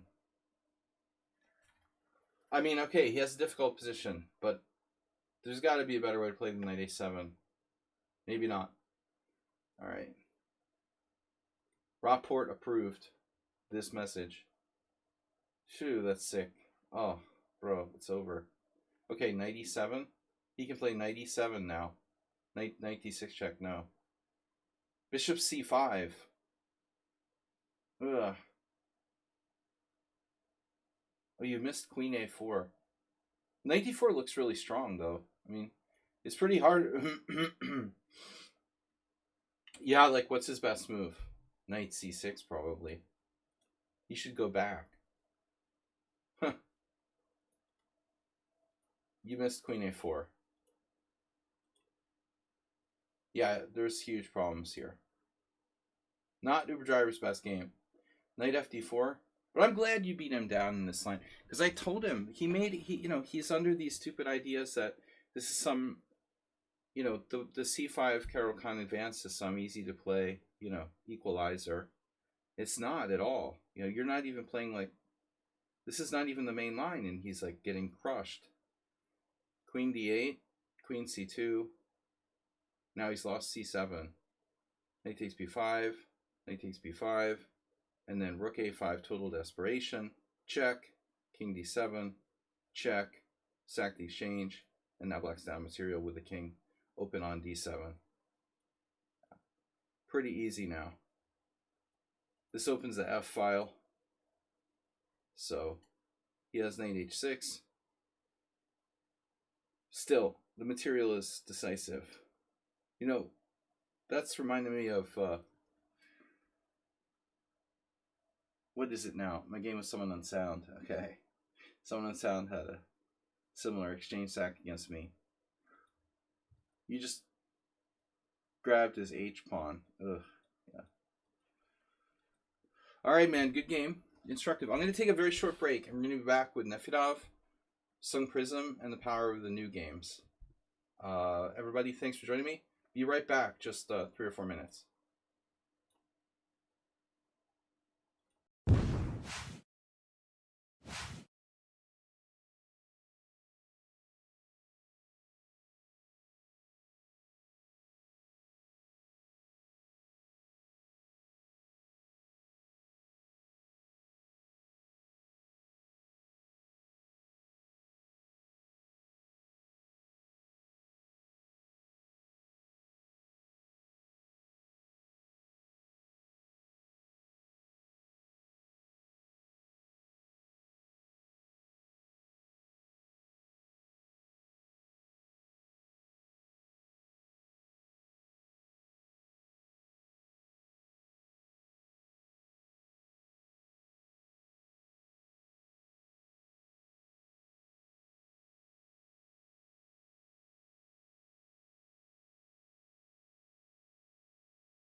So, all right, thanks, Morales. Good game.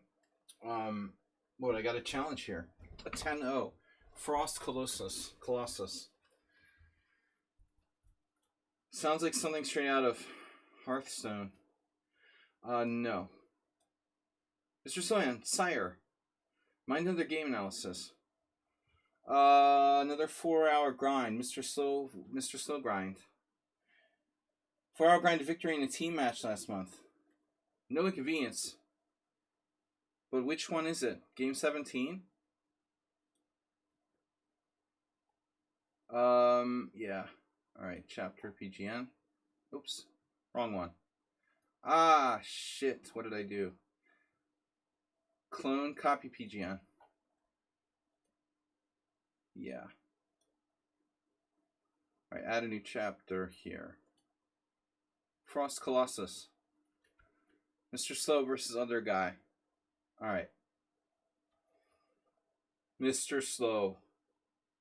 Alright, we're gonna do Nefidov first. Then we'll do Mr. Slow's. Mr. Slow, you're alright? You don't have to go? Do you want me to do that game first? Alright, yes. He's alright. Stafford. I'm going to take that as yes, you don't mind if you wait till we do Nefidov's game. Whatever. Okay, so Mr. Slow versus other guy. Wouldn't want to keep Nefidov waiting. Other guy. Another has the worst score in history of chess players. You know, that's funny. And that's not your opponent's name. Nefidov. That's not his name. Alright, we got Christopher Cox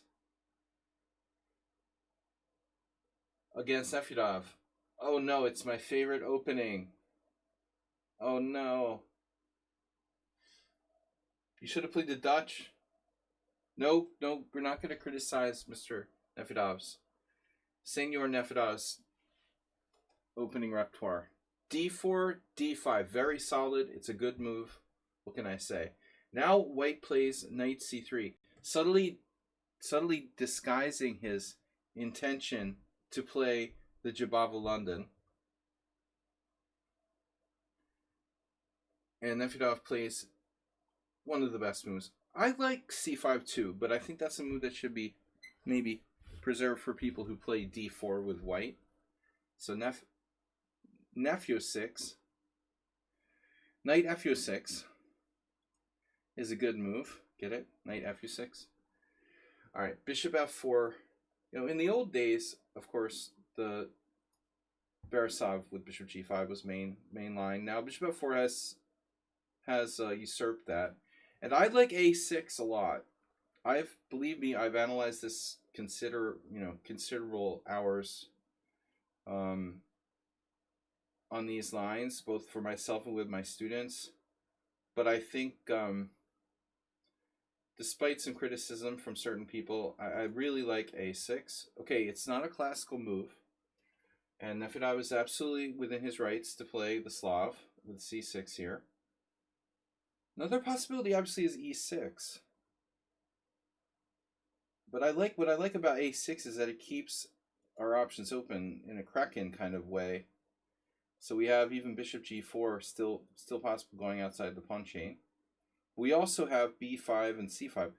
So I'm a big fan of A6. I like it better than C6. Nefidov prefers C6. But now you're not going to be playing C5 necessarily anytime soon. It's inherently like a very solid type of setup. You're effectively playing the London against the London.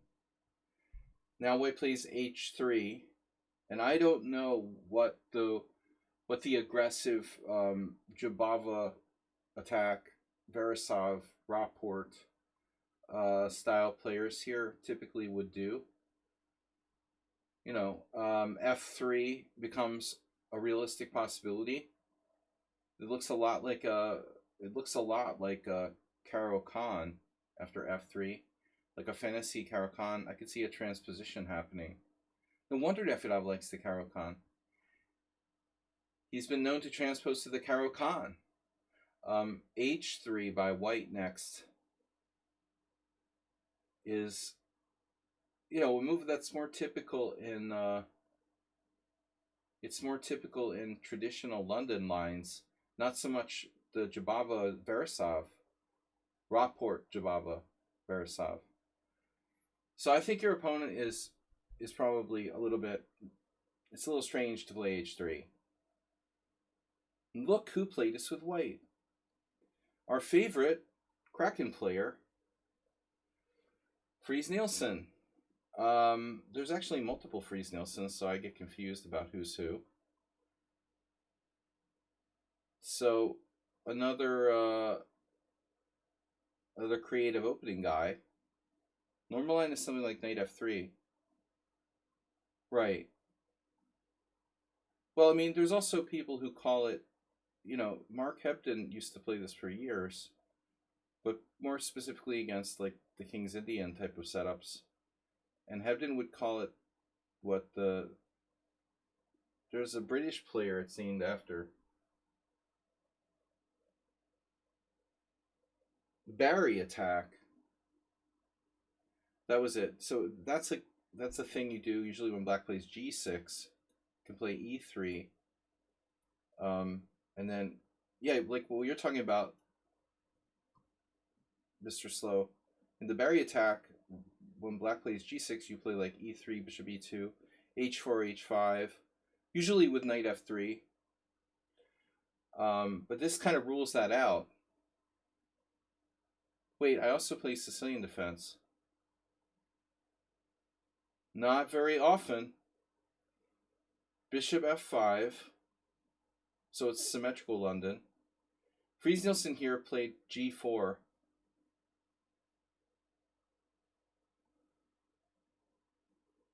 And beat a 2200. I wish I could get matches against these people who lose against g4. Okay. Yeah, I mean, g4 is not really the soundest move, but not uncommon. And Nefedov wouldn't mind g4. I'm curious what you would have done. Would you play the automatic bishop g6? There's bishop e4. There's bishop back. Bishop c8 for the passively inclined. So Barry attack against modern appearance. Well, he would call it that. Like Hebden would call it that. I mean, I guess. Even if black could play c5. Anything with the g6, but you might technically be right, Mr. Slow. I don't know.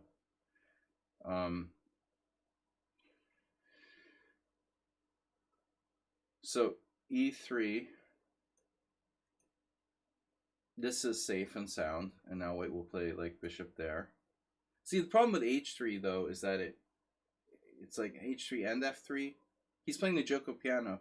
He's playing the gioco pianissimo on the king side. That's what white is doing. Now Nefedov's favorite move, h6. And I think this is debatable.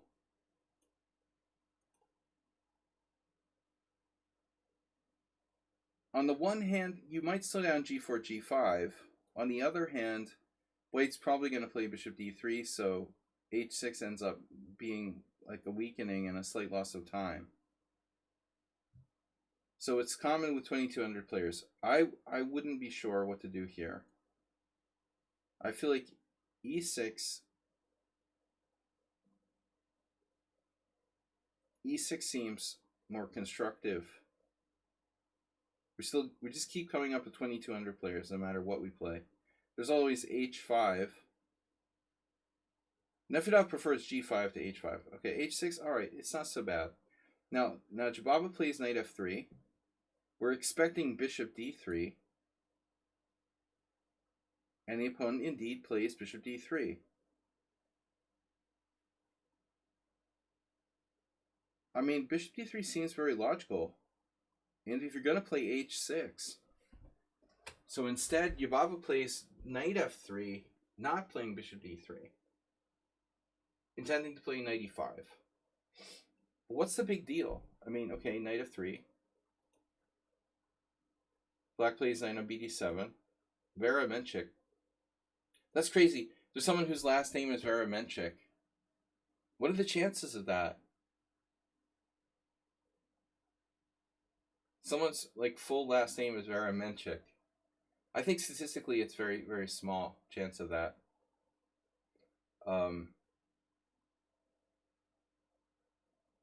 Knight on bd7.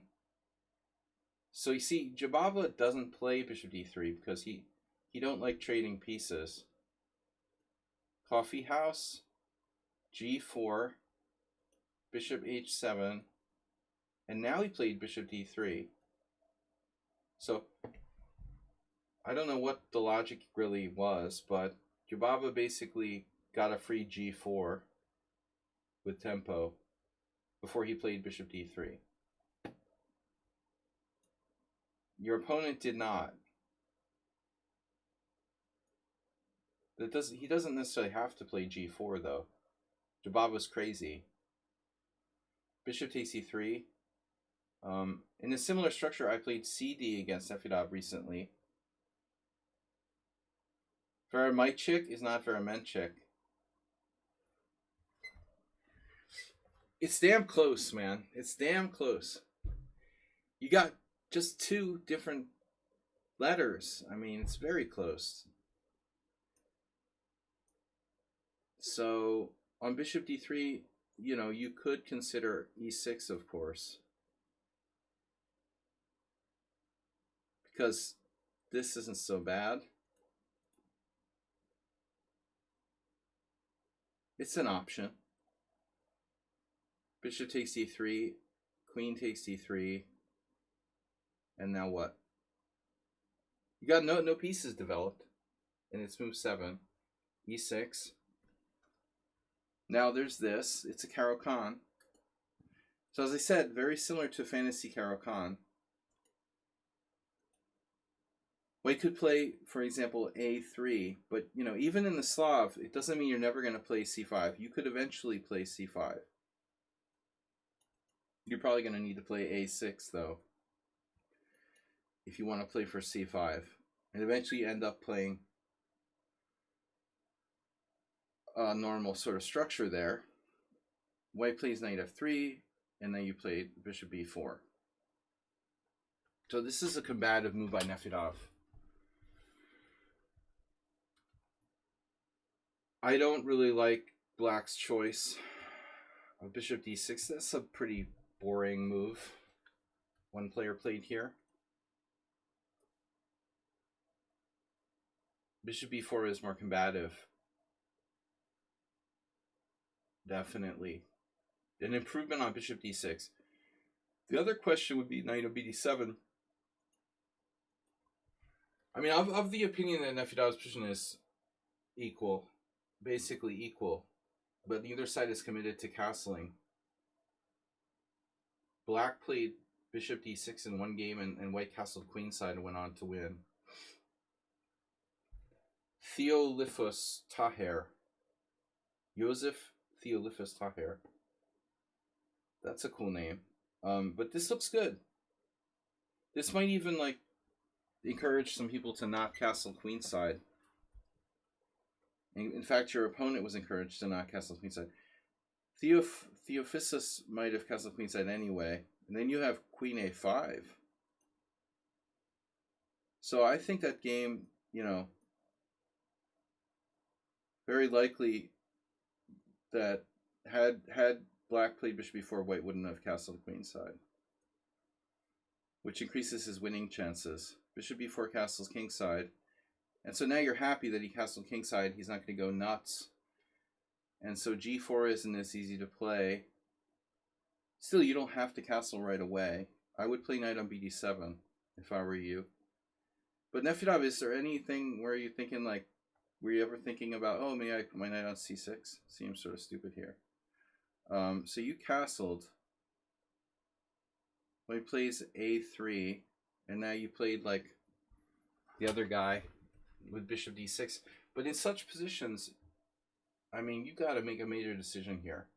You could play bishop e7, bishop d6, Bishop takes c3 is possible. He remains with a strong bishop, I know, but it's worth considering at least. Bishop d6 is the safe move. Bishop e7 is arguing that, like, you have a good bishop. Maybe, you know, your bishop's just as good as his bishop. You don't have to trade it off. Simple a3. That's what happened. What were you talking about earlier here? Black has queen a5.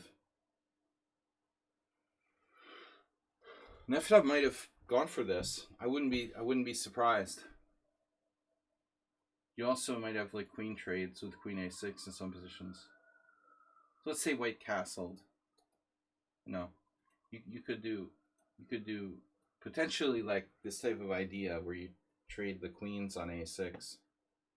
I'm not sure it's good in this exact position. I'm just saying, like, in general, might be an idea. I like bishop e4 though. Black decides to go back. I mean, you could take. Then white could even take with the pawn, but yeah, I admit it's risky. He keeps a powerful dark square bishop, even though it's a bad bishop. It's still a strong piece. I would be inclined to not do this. So you played the safer move, okay? He could play knight e5. Doesn't do that. Trades bishops. This position looks very drawish. Now you played knight fd7. Obviously, so that you can meet f4. You know, you can't play f6 because that silly h6 move. So we're likely not playing f6 anytime soon. I'm a little concerned about this situation, though. f4. Yeah, Nefedov has a legit problem. So here you have to make up your mind. All the options are on the table. This is like Trump tariff response. Your opponent is Trump tariff, and you know, what kind of response are we going to come up with against the tariffs? f6, making tariffs worse again. Knight takes e5, allowing him to take with tempo and gaining like possibly dangerous play along the f file. c5, a combative response to the tariffs. I'm not sure if Nefedov has c5 in his range. It could possibly set up some kind of knight c6, but yeah, it doesn't look right. And then what he did with f5, like f6, it does leave the g6 square weak. So I don't know what I would have done. I'm even thinking about some sort of half measures like queen e7. But white definitely seems better now. Something doesn't quite smell right here. And now f5, you're begging him to play g4. And you know how much you love g5. I mean, it's thematic to play g4. Plus he has like rook f2, double up, come over. You know, he's landing the first blow here if he plays g4 on the king side. So f5, understandable. An understandable response to tariffs. White needs to play g4. The problem with g4, right? If he plays g4, maybe you can't even play knight f6 because your pawn is dropping. He can actually take this. This is my concern, you know. If we had time to play knight f6 and like stick our knight on e4, we'd probably be okay. But white's too fast with this g4. So he plays knight e2, which is slow. You know, I think you need to seriously consider copycat, you know, knight f6, knight e4 here. Yeah, he could still do the thing. And he also has c4. So I guess white's better no matter what. What's up with your knight on b8, man? Nefedov has a tendency to not develop his queen knight. See what happens when you play the Slav? With me, it's like he plays a perfect game and he moves his knight on like move 27. decisively in the endgame to gain a winning edge. Do you remember that when you did that like a few months ago? You never moved your b8 knight till it conveniently moved out at move 27 and he had like a winning endgame. Something crazy like that. But this is the problem. I mean, if you take away your knight's best square, he has a seriously slow queenside. So this has to be considered, and still white has g4. It looks problematic. I guess you could go in here and try to hold it. That would be my recommendation. But I wish we hadn't played h6. You played knight takes e5, takes for the f pawn. Of course, we can consider taking the other way. F pawn seems more natural. It gives him the square. Does anybody want to take side bets on whether or not Nefedov plays g5? I did not look at the game score beyond this point. I just want to see what everybody thinks. Because I know how much he loves playing g5. Trump loves to play g5.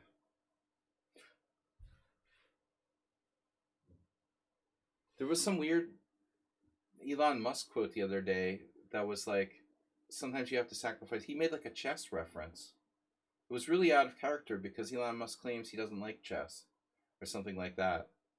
He said he sacrificed a piece for a long-term positional advantage or something like that. That's really odd. So I vote that he says he's going to play g5. I bet he plays g5.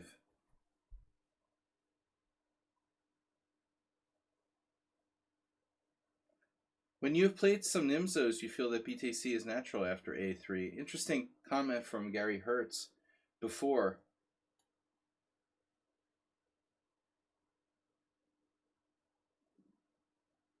The mentioning of this.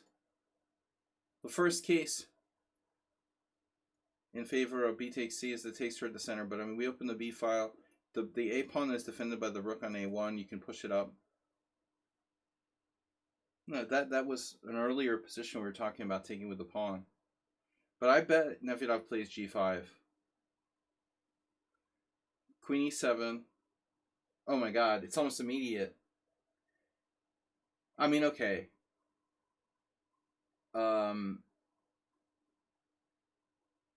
The knight's coming to f4, so I was I had a pretty good percentage of being right here. To be fair, Nefedov, he did avoid g5 for one move.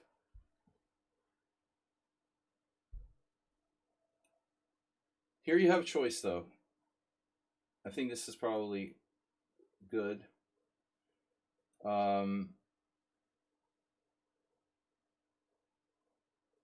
I know how much you don't like developing. Queen e8 would also kind of bottle up your rooks. So queen f7 looks natural. There is another move. No, there's not. Queen f7. And now white plays c4.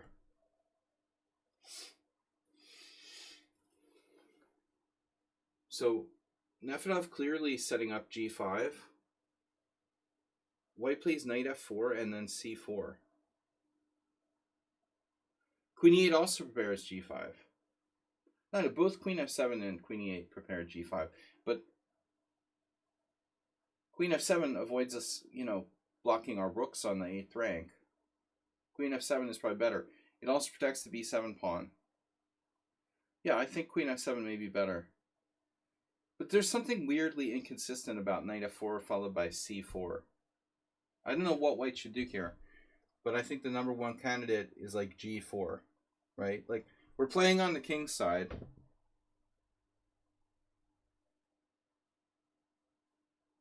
Pretty obvious move here. g4. But the dude is like, no. Not only do I want to allow Nefedov to play g5, drive me back, but I want to open up another front on the queen side. Now Nefedov plays g5, the knight retreats. He doesn't get to get his knight on like h5. That's why g4 was good. I know the queen isn't ideal on f7. I agree. Nefedov, please, for God's sake, man, move your knight. He's like waiting for the opponent to play c takes d, c takes d, so he can put his knight on c6 at this. This is getting out of control. That's like the game we had. Please move your knight, man. It's unbelievable, and it happens. It's unbelievable. Oh my god. The guy takes on d5 and lets Nefedov develop his knight on its first move to knight c6. How many times can you play the Slav with black and develop your knight on its first turn to c6? Okay, the exchange Slav, it's very common. Relatively common, right? But my god, man. Queen h5. And what happened now? cd5. White exchanges on d5. $1 million question. Why? Why? He wants to open the c file. All right. He wants to go knight c3, knight b5, knight d6. And Nefedov has to take with the c pawn. The downside is that Nefedov is getting his knight to a good square. Better than d7. So white doesn't go knight c3. If knight c3, threatening knight b5,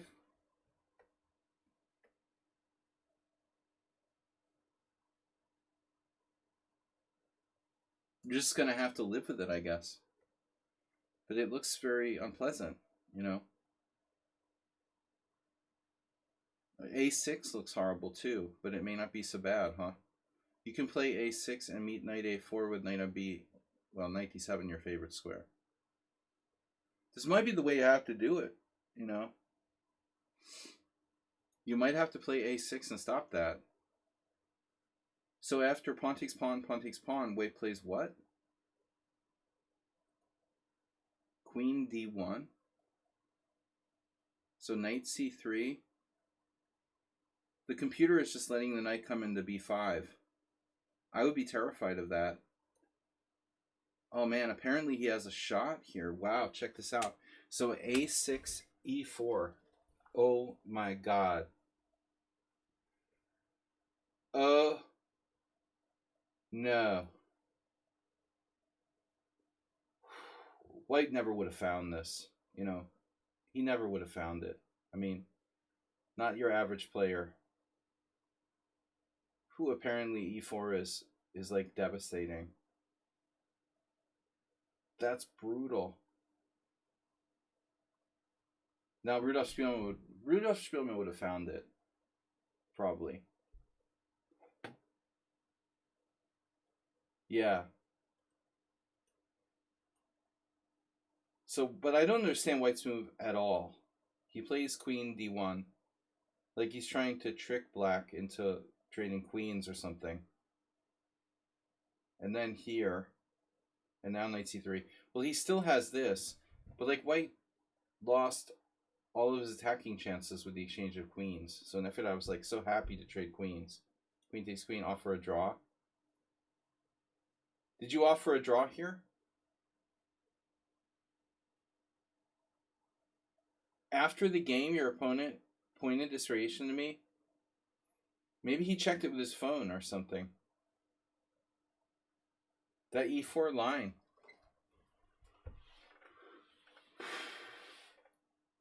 Suddenly, Nefedov has undermining moves with f4.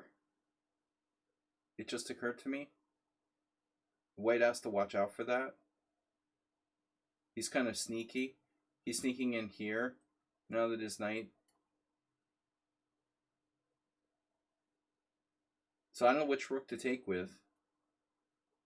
I'm sort of tempted to think about taking with the other rook. But now black is almost better. This is the only problem.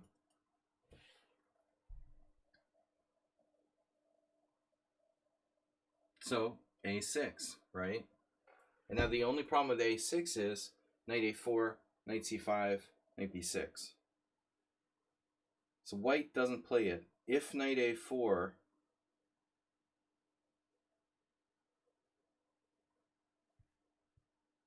critical move, what are we going to do?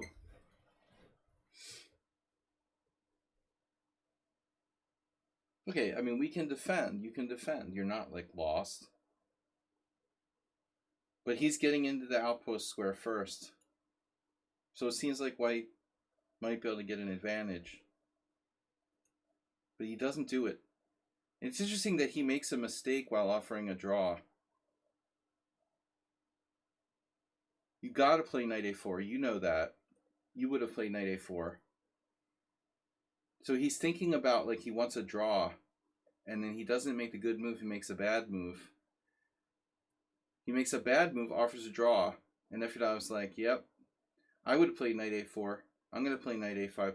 Now knight a5, even potentially, coming in with tempo, clearly, like rook d2 is a psychological mistake.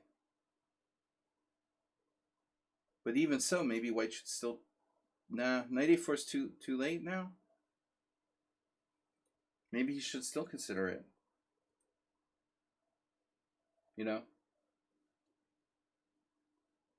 We gotta consider it. Though we go in first, he has to play rook, probably e2, and well, I would imagine that black is a tiny bit better, objectively. But it's not easy, White goes passive. He goes passive in the critical moment. Now we got standard Slav play on the C file. The last hope is G4.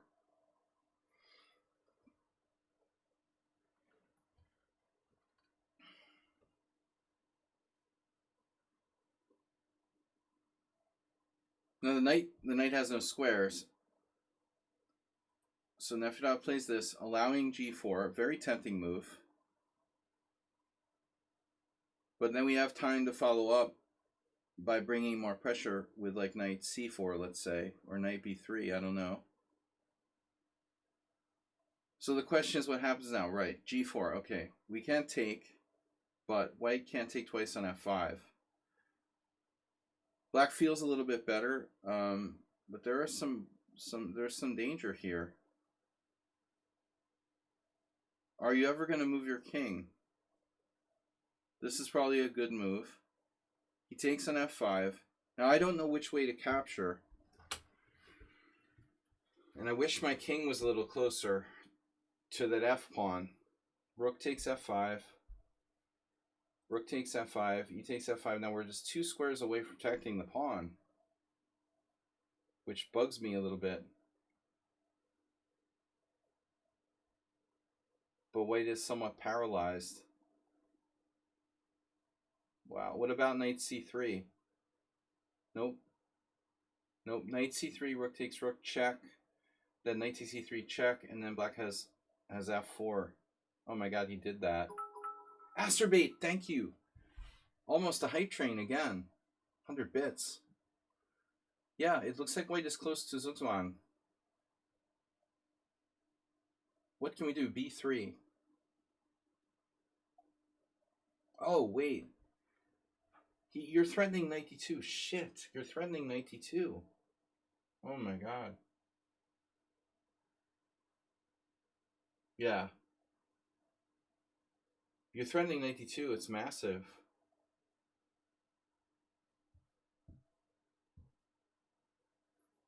So he could play maybe king g2. That loses to rook takes d1. King f2 was best. King f2, knight takes b2, knight takes b2, check. King f2 is the only defense. Black is clearly better. You have a huge advantage. +2. Yeah, he just collapses with knight c3. This is where they usually get in time pressure. So you check, and you defend the pawn with the knight with the pawn. And now you have 3-on-1 on the king side. The only question would be, could the guy get in there and go after your queenside pawns? He first plays b3, king f7. Dude still doesn't play knight a4. What would it take to get this guy to play knight a4?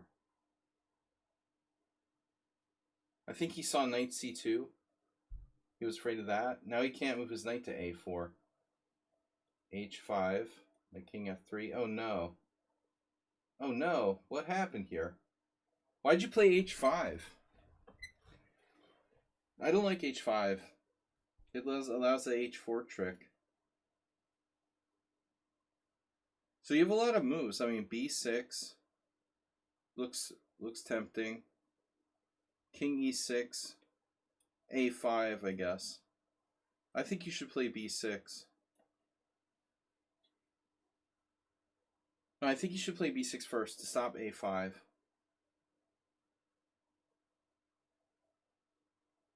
Black's winning, but, you know, gonna have to be accurate. This doesn't feel right. h5, and now h4. Still, maybe you're still winning. It's a little awkward. You had to create this strange pawn formation. It's better than allowing white to play h4, though. He could have played h4. No. He didn't let him play h4. That was important. And now white offered a draw. Yeah, right. Dude, you're down a pawn in a knight in game. Ain't nobody taking your draw. As much as Nefedov loves draws, he's not into taking draws in knight end games where he's up a pawn. This is ridiculous to offer a second draw. King e6. And now knight g1. Well, it looks like white probably gonna have problems. If the knight goes here, you've got knight c2. He's gonna have to go back.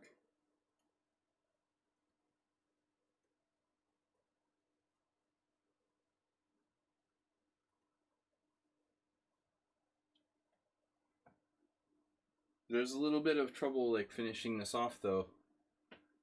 I mean, what are we gonna do? Can we bring our knight back to like d8 and go e6?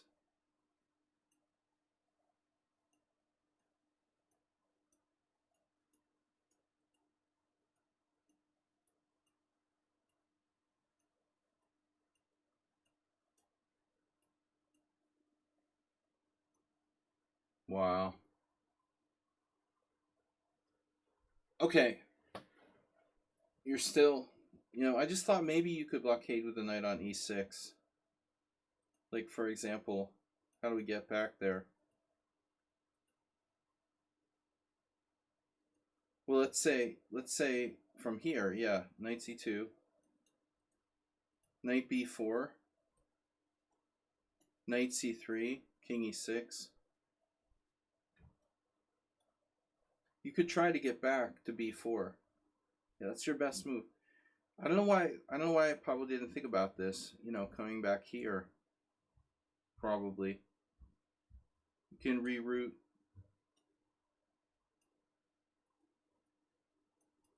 I assume both sides are in time pressure. Thank God you didn't accept a draw or something. You can always stop his pawn. But he has knight c3 now. Oh my god. Nefedov, it's king and pawn in game. Both sides are promoting. Your favorite. e6, e3 check, king e2. Oh my god, it's going to be a queen end game. Don't we have f3 check here?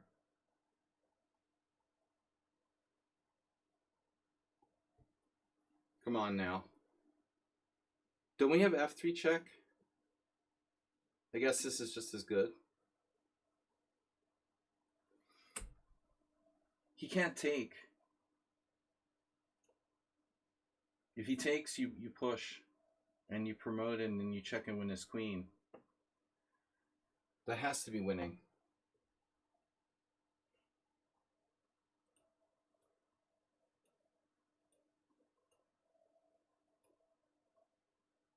This is kind of similar.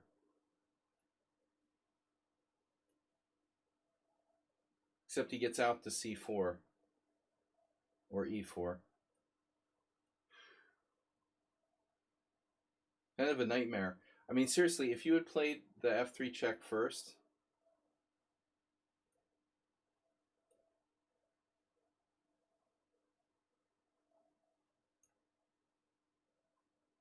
he would have to go to d3. Then you have e2.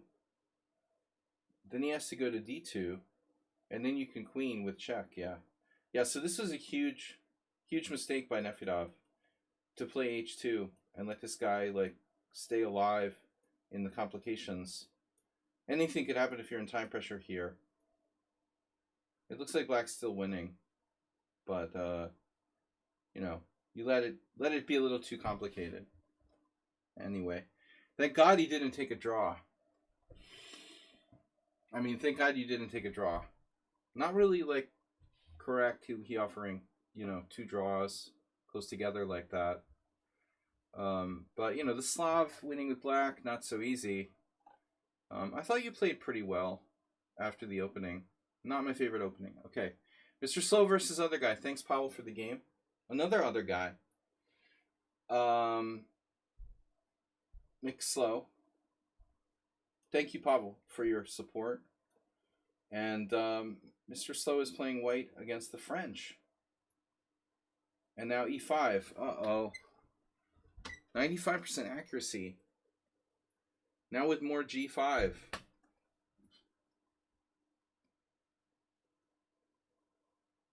Now that's okay. c5 is okay here. c3. And now the opponent plays the... We never saw this one, right, Mr. Slow? All right. We saw another French not that long ago.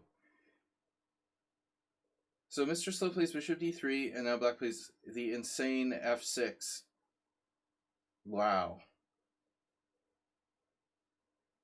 Yeah, I mean, I have to say, like, I have never seen anyone attempt such a move so early.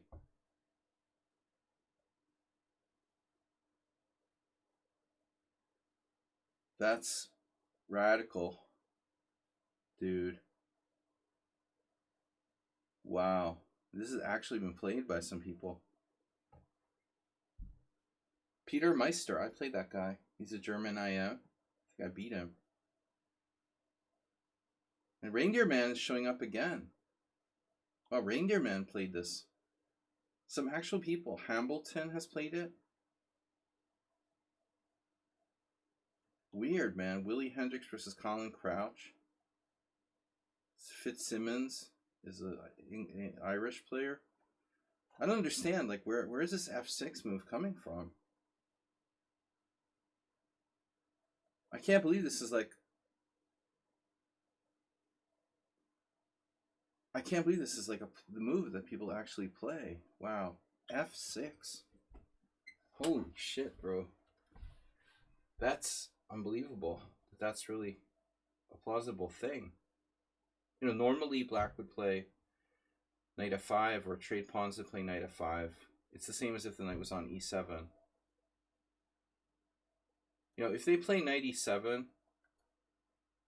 you're going to play the same thing, right? I'm just, you know, it's obviously not possible. It's not the same to do like f6 here. I mean, c5's hanging for one thing. But let's just say, I'm just curious, if we trade pawns, can black play f6? They never play f6. With a knight on e7. 0 games with knight on e7, f6. Interesting white's reaction there. What about immediate f6? It's actually not that bad.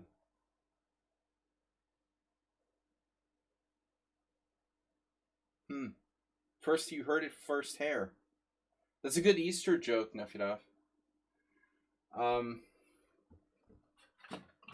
This is the bunny of silence. Vorpal bunny of doom. It's an innocent, it looks like an innocent white bunny. Till it isn't.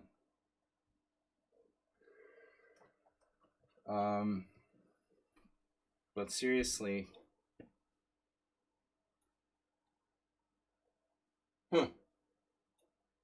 Yeah, so strangely f6 is even a viable possibility there. Yeah, I still, You know this guy plays this and you didn't prepare it. F6. Sorry I can't hear you. Hair with an R-E.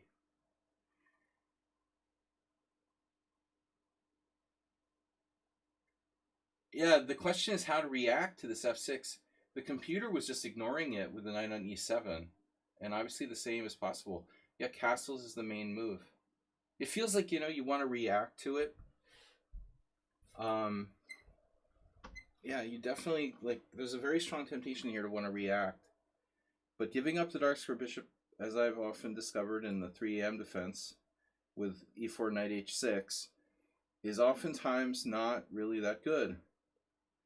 We give up our dark square bishop, we lose control of the dark squares. If we take on f6, black has, honestly, he can consider capturing with the queen too. It's interesting. So castle's okay. And now black takes? Is he going to take on e5? There's only one game where black took on e5. This keeps more tension in the position.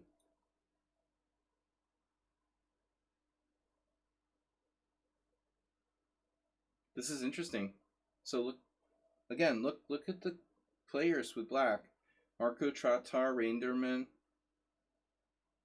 Kevin Go, Michalik, Fitzsimmons. They're all okay, decent players. It's not so bad. Rook E1. I don't know why the Fitzsimmons was so familiar to me. I saw his name the other day. He's playing in a tournament, and there's some Norm tournament in the UK and in southern part of the country, and it reminded me of the movie, the TV series, very good TV series. You guys watched The Terror? That was a great series, and the other captain is like Fitzsimmons. All right, knight f7, rook e1 is the main move. Mr. Slow shockingly finds that. And so now black takes. This guy seems to know what he's doing. So Gavin Wall versus Fitzsimmons, 2011. The most recent game where this was played.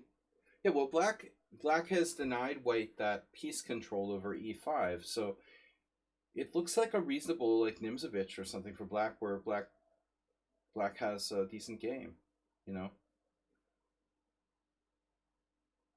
What about capturing here? You trade pieces, but you free your queen.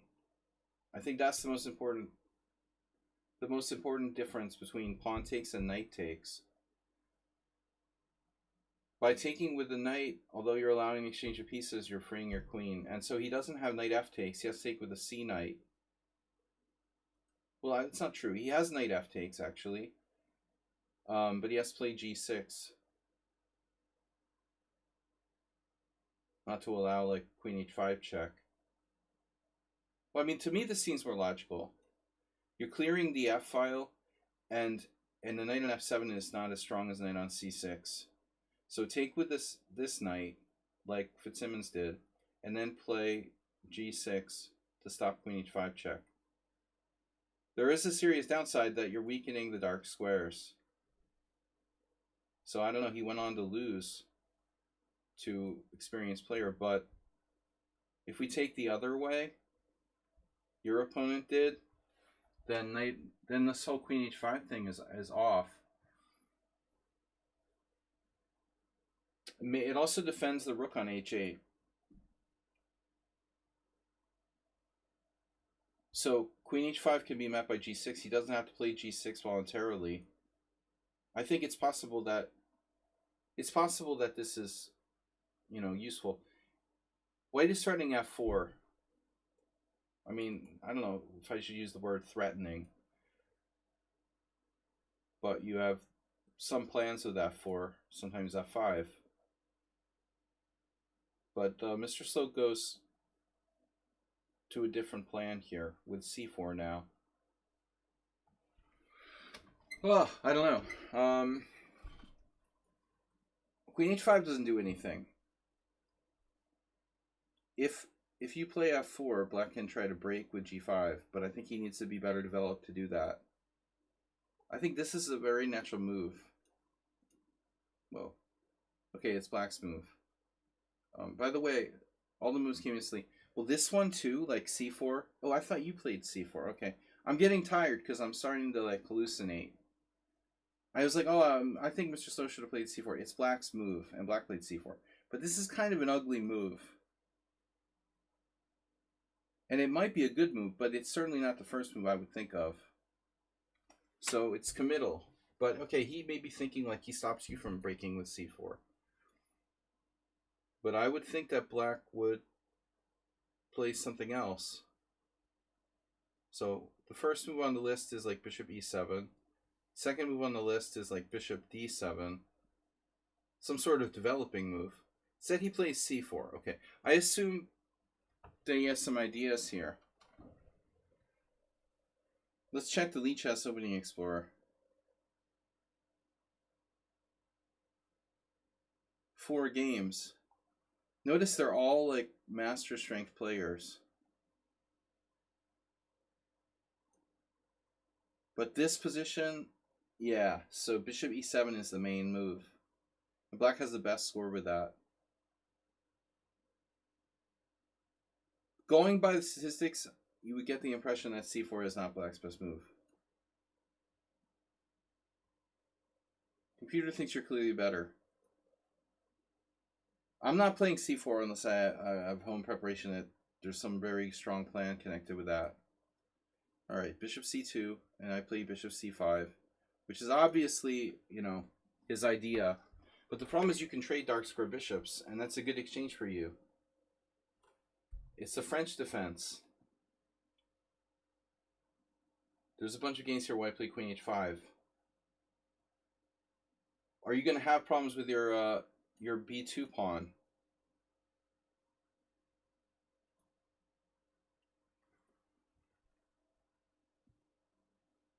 You can always defend it with tactical tricks.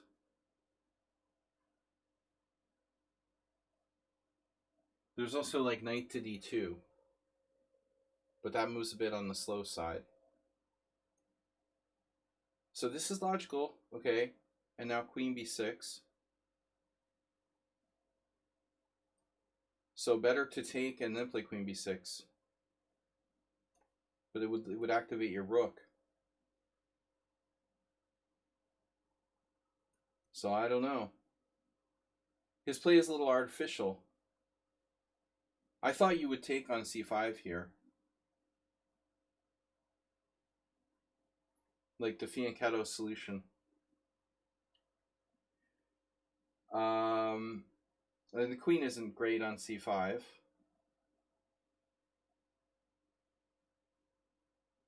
You played b4.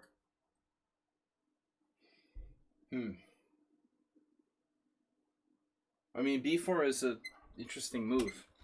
You're creating a completely different change in the position. Massively changing the position with this move. He takes, you take with the a pawn there, your rook's active. You change the structure dramatically. Astrobate, thanks to the donation, another 100 bits. Astrobate has donated today alone grand total of 1,400 bits by himself. Thank you, Astrobate, guys. So bishop d7, and now knight d2, and now rook c8. That bishop on c2 is single-handedly like scared this guy out of castling kingside. But I think he should be prepared to castle kingside. So queen h5, g6, queen h4. Now castles kingside. And now you know, what are you going to do? Knight f3?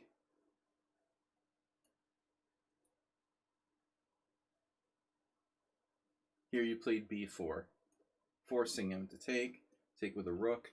Now you have rook h3. That's going to be difficult to meet. And someone might regret castling kingside. Because I feel things are going to fall apart very soon.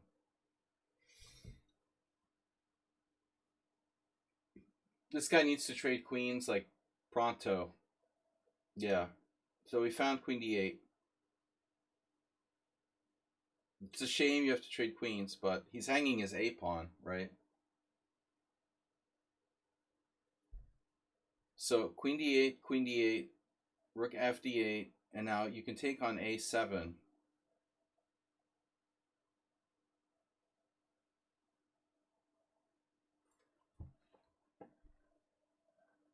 What did I miss? Rook a8.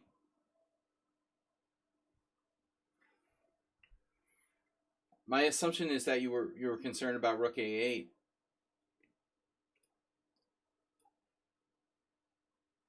I don't know if it's enough. You think d4? Oh, d4 right away? Oh shit. Yeah, I would have fallen for that. You have d4. Alright. So he has stop d4, knight b3. He stops knight c5, but isn't he hanging his pawn now? So rook a7 is still not possible. Rook a7, what, knight e5 and rook takes c3? Does that seriously work?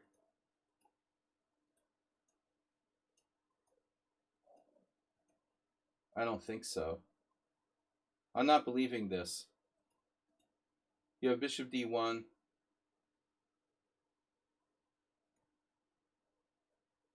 His other plan is rook a8.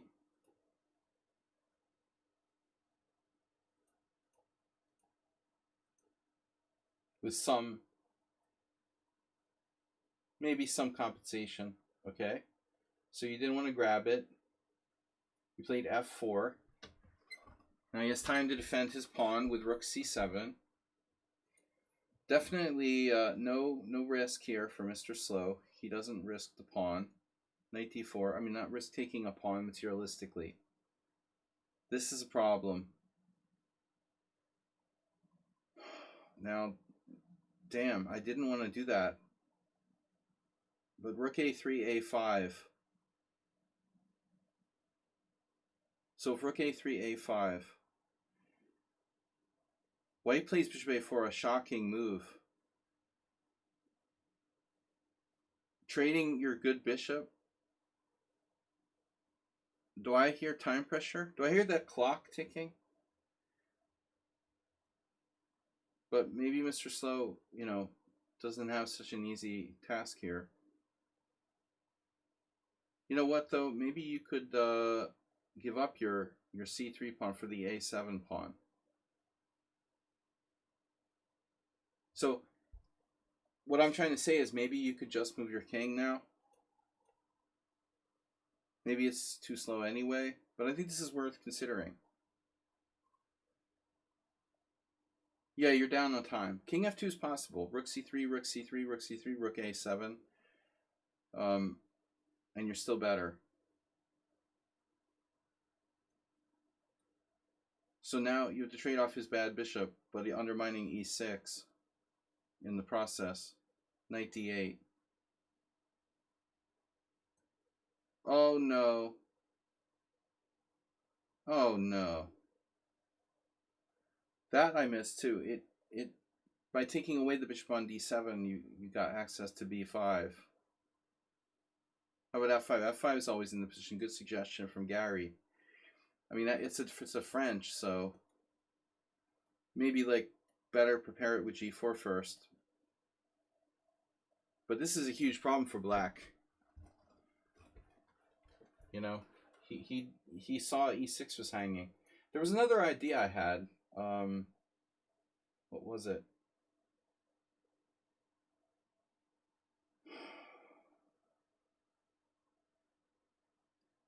I mean, obviously, like g5, f5. That could work directly, but no, I don't know now. Bishop takes a4, rook takes a4. Well, no, he could try to take on c3, but losing e6 is massive. White has a protected pass pawn on e5.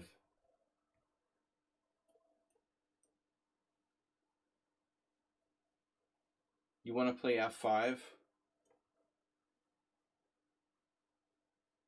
I'm afraid it just leads to a lot of exchanges, probably. You know, you'll like sack a piece to get a piece back, kind of thing. I don't think that that's enough. It's playable, but not convincing. Just not quite enough time.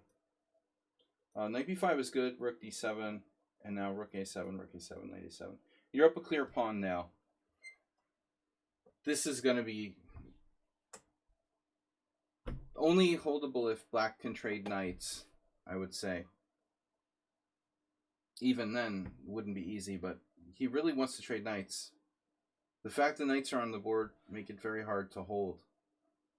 With a rook ending, there's always a chance. So if this guy has any chance to trade knights, he should definitely go for it. I mean, knight c6 isn't possible yet. He's got to move the rook. So you move your rook, where do you put it? You put it on c4 to try to be active. Maybe black should have considered rook a8.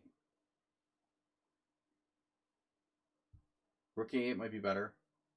Here, simply g3. And now that rook is stuck. So that looks like his last chance, honestly. I mean, if you go to a8, you're pretty limited. You've got to go to b5, and now his rook is on the open file. So at least he has some play. Still, he's not going to trade knights, though. That's true. Here, he can still try to trade knights. So here again, damn, maybe this is his chance. I don't know, knight c6. This actually looks like there might be real hope to save the game with knight c6. If you trade in the rooking game, not a guaranteed win for white at all. And if you don't trade, it looks like black might have d4.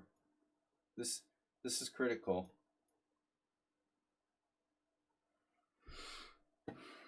You can crack the structure. Looks like black might hang on. It's within the realm of a draw. You know, it's close. But after knight f7, knight b5, okay, he tries g5. This is an alternate methodology. It's not really enough, though. Now you have knight d4. He has no knight f5. Yeah, he's screwed now. This is lost. You didn't mess around with f5. Well, that's nice. He needs to sack his knight. And no good way to do it. Ugh. No king f8. Oh, man. That's ugly. Alright, good game, Mr. Slow. Not bad. Thanks for adding that. I've got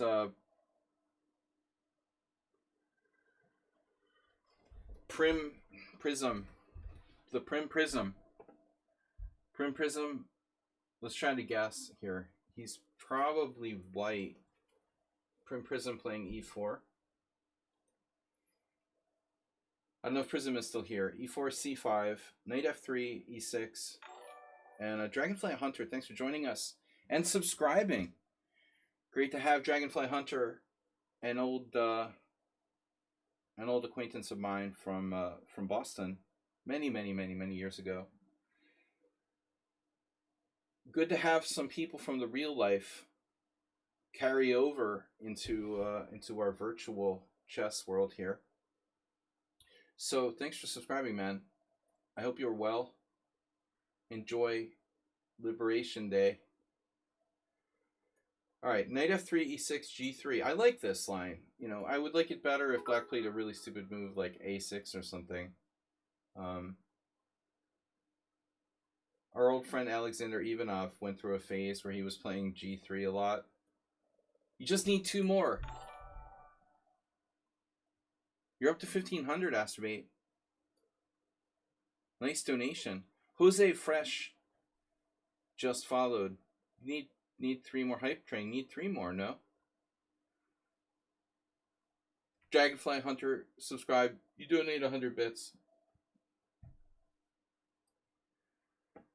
So g3 and knight c6 and bishop g2. You know, a lot of people traditionally played the King's Indian attack with like d3, but the beauty of this like g3 thing is that we might play d4 in some positions, or we might play c3 and d4.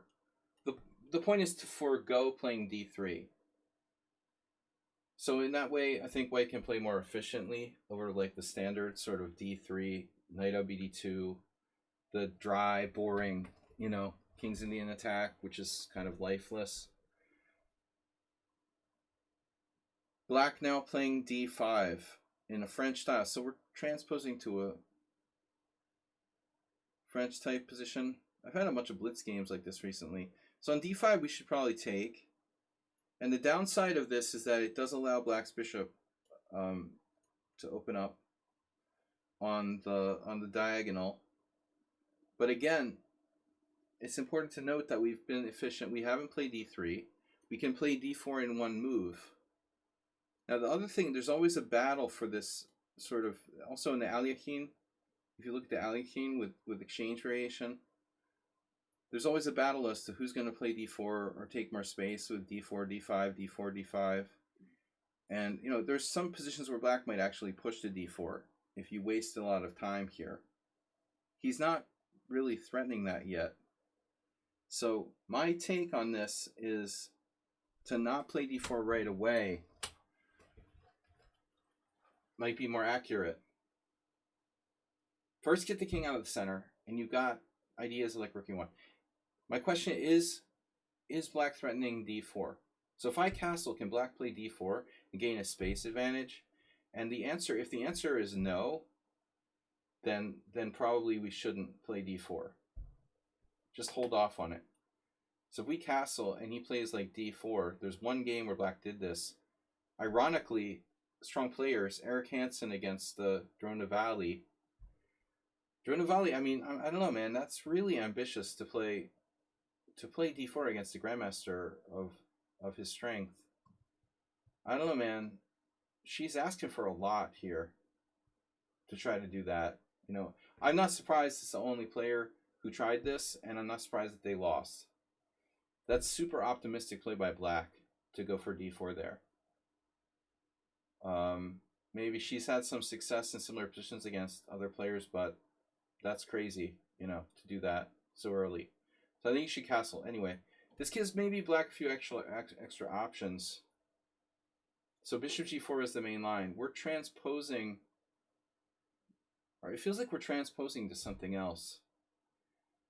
But it's not a close Sicilian line. Like sometimes when the knight's on c3, you could be committed to having your knight on c3 if it was a closed Sicilian move order. This is not, though. So it's kind of surprising how many games there are. A lot of games with bishop g4. Maybe g3 move 2. A lot of people play like e4, e4 c5, like for example g3 on move 2. And I looked at some lines with like e6, for example. It would transpose. Black now plays knight f6. You castled, and now I definitely had this position on my board in blitz with white in the last, you know, few weeks, a couple times. And average players tend to play this badly. Like bishop e7, I definitely had like bishop e7 like your game. I had the exact same position probably before. Bishop e7, d takes c5, bishop takes c5, rook e1 check. Perhaps. Let's see what happened here. So this turns out to be main move. And this is Eric Hansen, Carlsen Magnus. Makes you wonder. All right.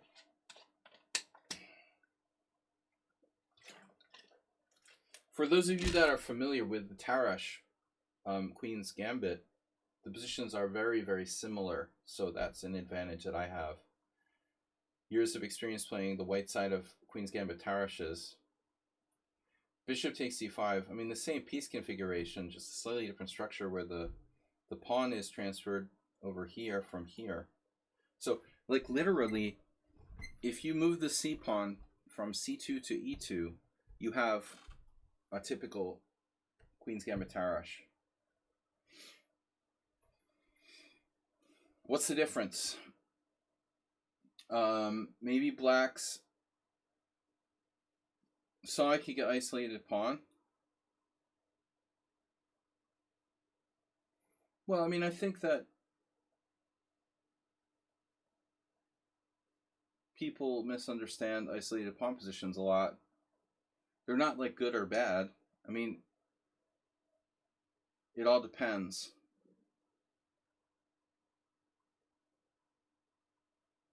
Depends on the position. Here, I'm a little nervous about my f2. You know, unlike the Tarash, where we have another pawn on e2, our kingside has, you know, just the 3 pawns. So you play rook e1 check. I also would have strongly considered playing this. But we have to be careful about our f2. You know, if you want to be really extreme, masturbate with another donation. That doesn't count toward the height train, because you were the last to donate. There's like Botvinnik, or Botvinnik, has a famous game against Boleslavsky in the French Tarash where he played bishop e3 and voluntarily allowed, it was like Soviet Championship, I don't know, 47, I don't remember which Soviet Championship it was against Boleslavsky, where he voluntarily allowed his pawn structure to be wrecked. It's not good in this position, but I'm just saying, like, I'm almost certain it's not good in this position. But we'd like to trade the darks for bishops. Maybe we can't afford to make too many pawn weaknesses here. I mean, clearly bishop g5 is a move. Another move that I like is knight c3. This is what Hansen played. You have ideas of moving this knight, you know, putting pressure on the d5 pawn. There are sometimes knight a4 to drive the bishop off this diagonal. So I think those are the moves that are best. There's apparently a very subtle move here, a3. Hikaru McShane have played this. You know, you kind of had the feeling like this has to be too slow. But, you know, there could be threats of b4, b5. Mr. Coffee, what is that? Happy, what, is that a cat? Happy Tariff Day. So a3, you know, I love a good a3. But okay, rook e1 check, very tempting. Now, if black retreats the bishop, he is definitely in a dubious place. That leaves only the option of king f8, knight e4. Is knight e4 a problem? Or bishop e6.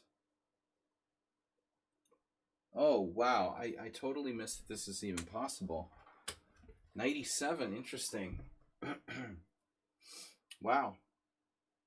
Yeah, I missed this move altogether. Taking pressure off of d4. That means you can play bishop e3 without black having the d4 advance.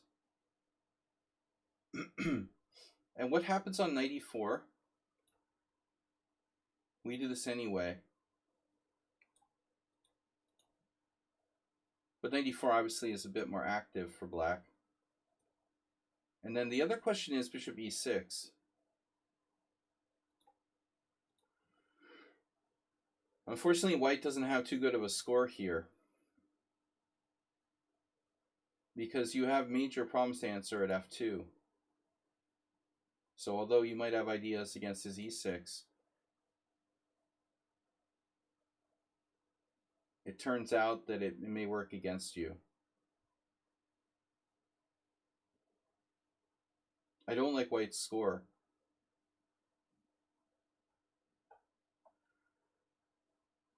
So that's black's best. Knight e7, okay, bishop e3 is good, and now you're safe. This is key. The f2 isn't weak, and now very solid. Now c3 is a little slow. Maybe you have something better than that. but you got to get your pieces out. I'm not sure if black is threatening anything like knight f5. I mean, this move needs to be considered. c3 feels a tiny bit slow. This is atrocious. You know, like that. That's horrible. The knight on g6.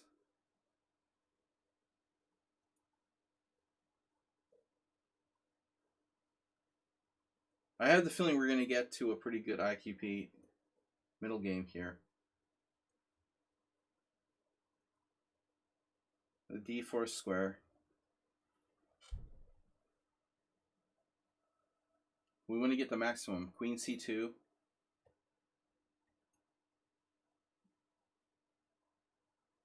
You could bring the rook to e1. So actually this looks promising.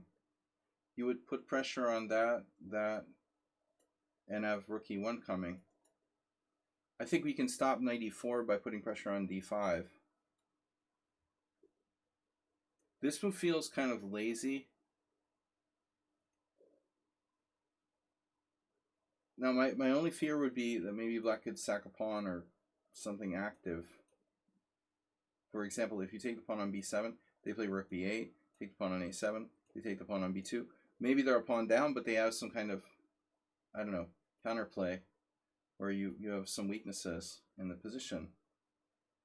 For example. But maybe your slow method is okay here.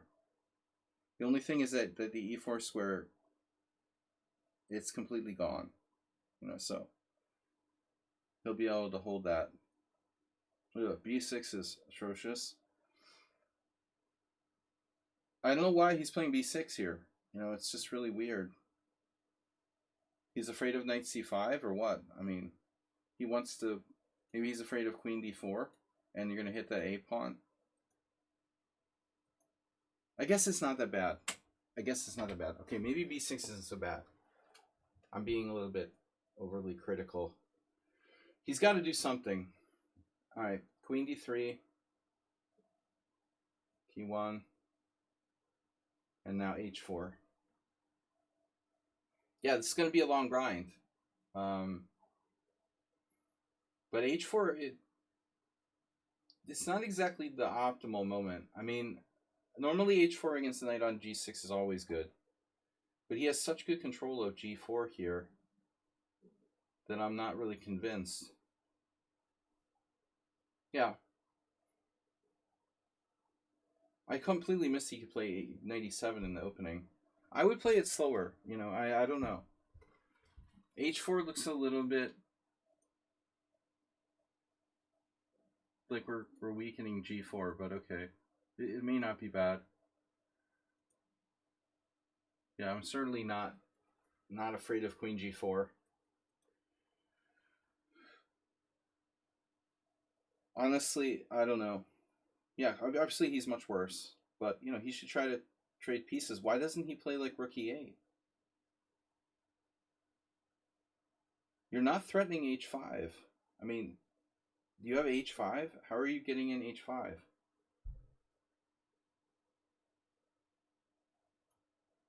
You could also play like h6 maybe, just to make sure you can never use the g5 square.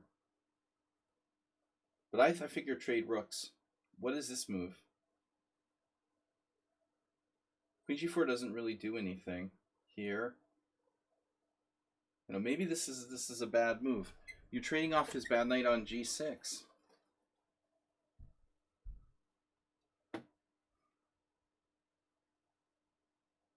I don't know. I think you should do something else. I don't feel like he has any threats. And the only annoying move is 94. But we'll see. Okay. 95, you're still clearly better. You trade off his bad knight on g6, and you're still better. He definitely should have tried to trade rooks. Now your rook is quite active. And this looks hollow.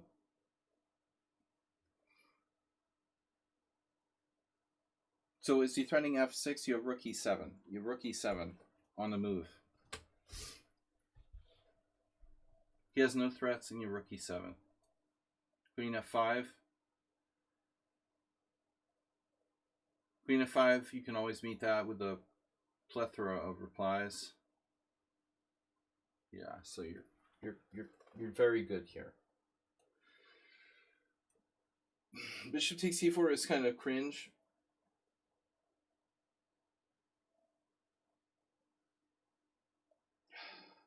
But it might win by force, huh? Oof. You have rook takes b7. Oh my god. Wow. Alright, so this works tactically. He never made the back rank lift. Boom. I told him he should have played h6 at some point. He just missed bishop takes e4, yeah. I would have found it. I would have found it eventually. I was practicing tactics last night. Oh, that's a nice move.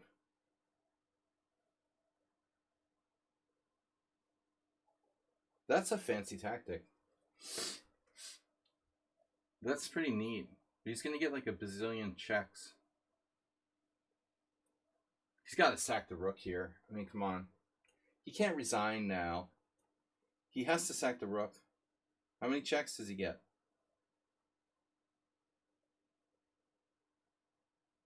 Rook f2, king f2, queen c2 check.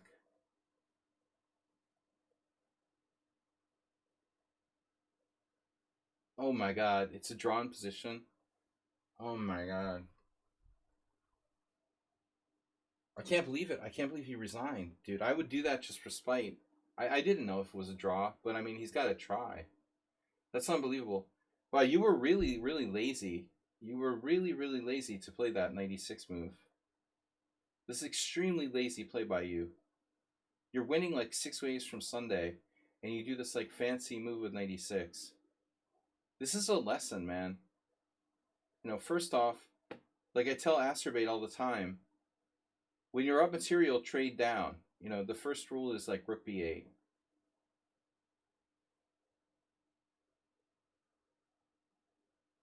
Then you're really threatening 96. Whew, what a lesson. Wow. You got to take this to heart. Damn, it is a draw. I had no idea it was a draw. I just thought he had a shitload of checks. I don't believe it. Wow. I mean, yeah, I could see how you could make the mistake of just assuming you would get out. But, yeah, I didn't see. You could try to go out here. Like, boom, boom, boom, boom. And that's actually winning. You might have even calculated this far, for example. It's a freaky move. You have queen d2. I mean, he has queen d2. But there's no reason to risk it even being close. You know, I would not have even let him get close to that. That was a lazy move. All right, good game. A lesson about that. That should not have happened. Now, the mysterious power of the new. Last game, guys, I got to go. I'm back with Blitz tomorrow, 12 to 3 o'clock. 12:30 to 3 o'clock, something like that. CEST. Thanks, Acerbate, for your donations today. We're up to 1,600. So I don't know who Power the New is. They stay mysterious. Strong blitz player. So bishop g5. Oh, we're gonna get another. Yeah, we got another Cambridge Springs variation. E3, c5, or c6, knight f3, queen a5. And now I played the very unusual bishop takes f6.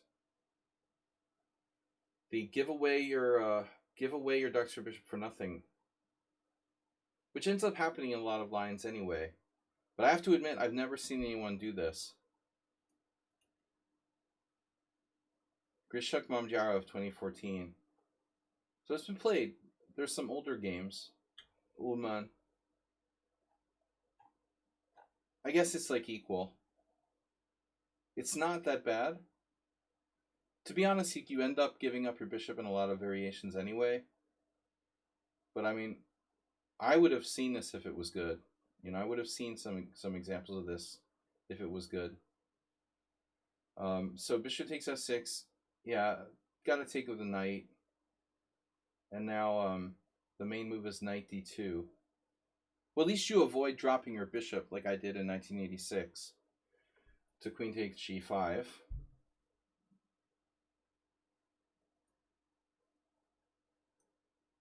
And now there's a move queen b3.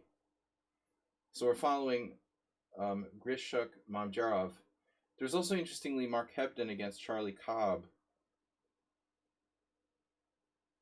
which is interesting because Hebden used to use a move order that would like avoid the, when he would play d4, sometimes would avoid the Cambridge Springs. Queen b3.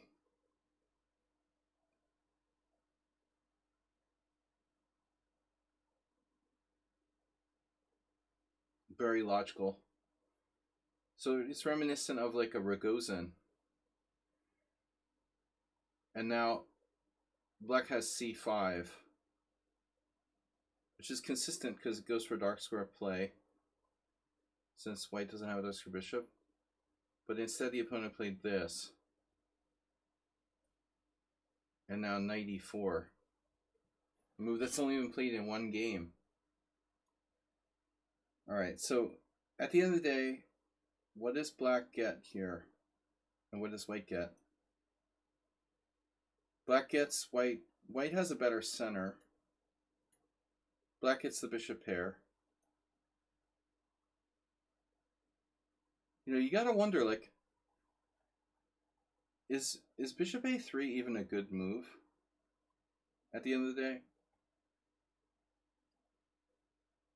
I guess it is. Alright. Bishop a3, rook b1, castles. Castles. So we transpose back to that game where Sun Prism asked the question about b5. A different position, but similar idea. Black actually played b5. This is some kind of African zonal tournament. Yeah, I mean, black playing b5 is somewhat anti-positional, but it might be justified. You could get your bishop to b7. If you get in c5, everything will work out. But instead, black played c5, also a very natural move here. And now white, you know, I would feel like, I don't know, I don't have much here with white, but black's bishop is still blocked in. So knight e5 stops the movement of that knight, or that bishop, into the game. There's also this diagonal. So you kind of got the feeling that the b5 guy might have had a point there. Black could try a6 and b5 now.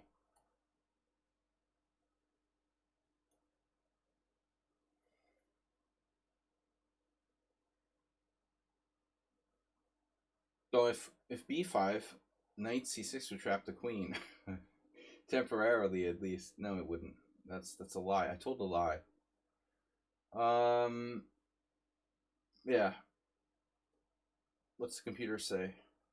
Yeah, a6 is not good. Wow. Wow. Really? a6 loses by force? Holy shit. a6 loses by force to bishop d3, threatening knight c4. How crazy is that? How crazy is that? And if b5, bishop e4, threatening knight c6?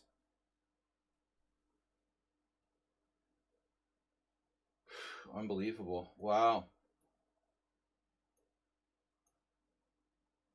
So rook b8 was a move. c5 here. Takes, only move. And now what? Bishop d6, getting the bishop back in the game. This is supposedly 10 plus 5. White has a perfect position. Small advantage. Tempting to play f4.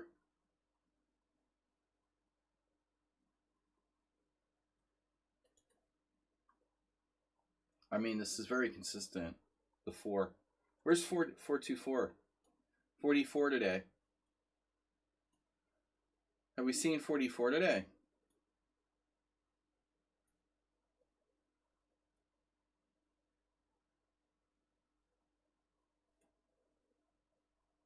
Hebden.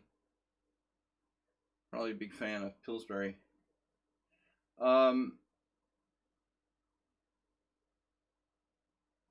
mean, I can't come up with another idea. I don't know why you wouldn't play f4 here. You're afraid of queen d2? It's not threatening anything. You gotta play f4, man. I mean, it's normal to do f4. So he played knight f3. This doesn't do anything, you know? We just sort of like retreated without a fight. This is lame. You gotta play f4. What's he gonna do? If you take here, you take with the f pawn. You get a stonewall attack. But definitely f4. White was a little bit like doing nothing here. So he didn't want to play b5. Plays queen h5. This queen is... I still think that fruit flies bite, by the way. Alright, queen h5. Cheapos. This is a good move.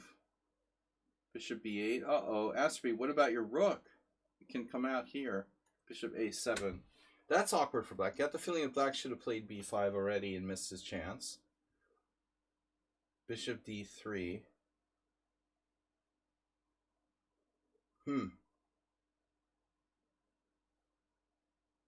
That opens up the other rook. So now we have rook takes c8, rook takes c8, and queen takes b7. It might not be enough. Black plays bishop here, queen d6, b5. White has 2 minutes to 4. White is better.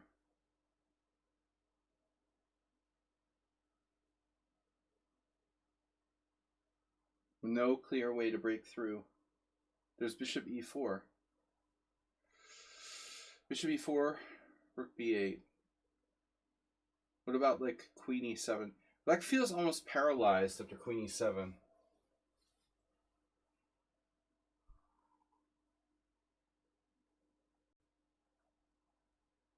I think that black has queen d5 maybe.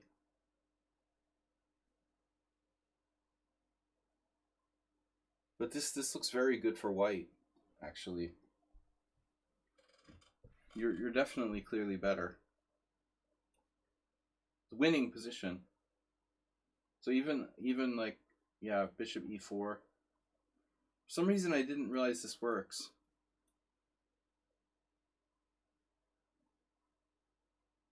I didn't see the point, you know. Bishop e4 works. So that's really, really bad. Black can't play b5 here. The position is already bad. It just feels like a blitz, a rapid game that degenerated into bullet play. And now queen c2.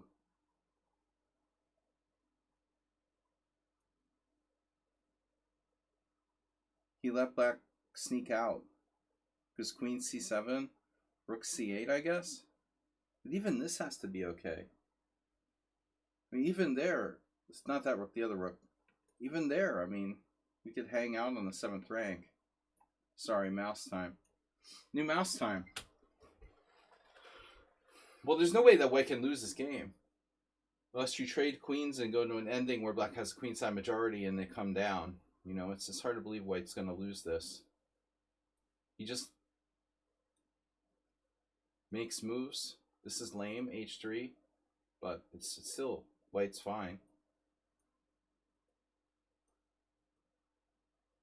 Wow. Even now, white is fine. But it's getting harder to do anything. We're going to have to be careful. Maybe rook c5. Bishop takes f3, bishop takes f3, g4. And now you're going to have to be very, very careful. So it takes queen h2 check, king f1. Does this work for white? Can I take this? Take. Take.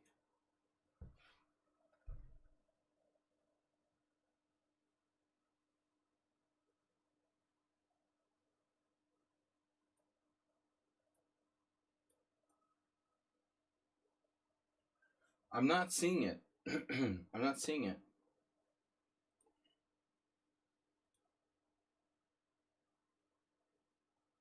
So you basically got kind of bluffed here by g4. You have to take that. He can attack you on the light squares. Even the queen like helps protect f2. So it's surprising, but there's nothing there for black. But after this, I don't know.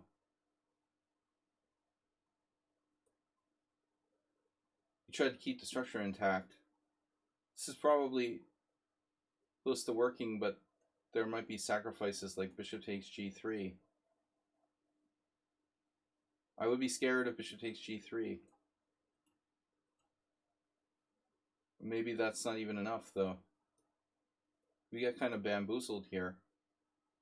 Queen g7, king h2, rook f6. I mean, what? Now just defend your g3 pawn. Probably safer to play bishop b3. I mean, bishop f3. He played bishop b3. It's safer to play bishop f3. Keep the bishop close to your king. Yeah, this was obvious that black was going to do this. We're safer with our bishop on f3. Now h5.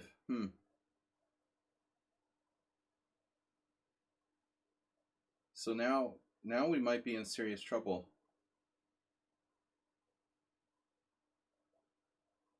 I would say that we're in serious trouble. King takes h3, h4.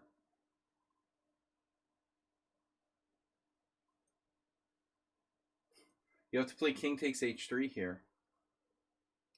Not easy. I missed it as well. King takes h3. I mean, I saw that, but I didn't see this. That can't be right. I can't believe it. Oh my god. g4.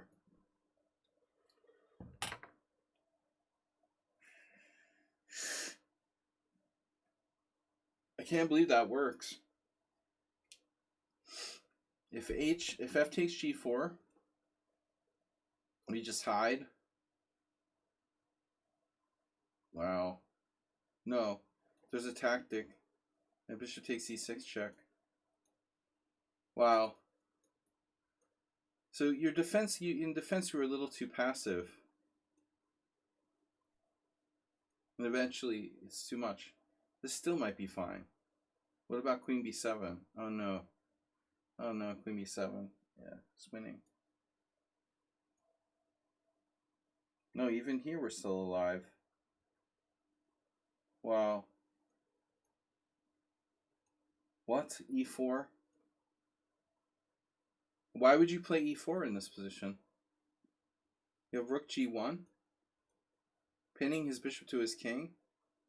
So it's weird. White like degenerated into time pressure. But there's like an increment. Unbelievable. You didn't find rook g1. White must get nervous or something. This is very easy to see. You played a strange move, e4. That's like a trick almost. Like you're hoping for f takes e, so then you have rook g1. And he could have played rook g1 in the previous move. Weird. And then it's just a bullet game.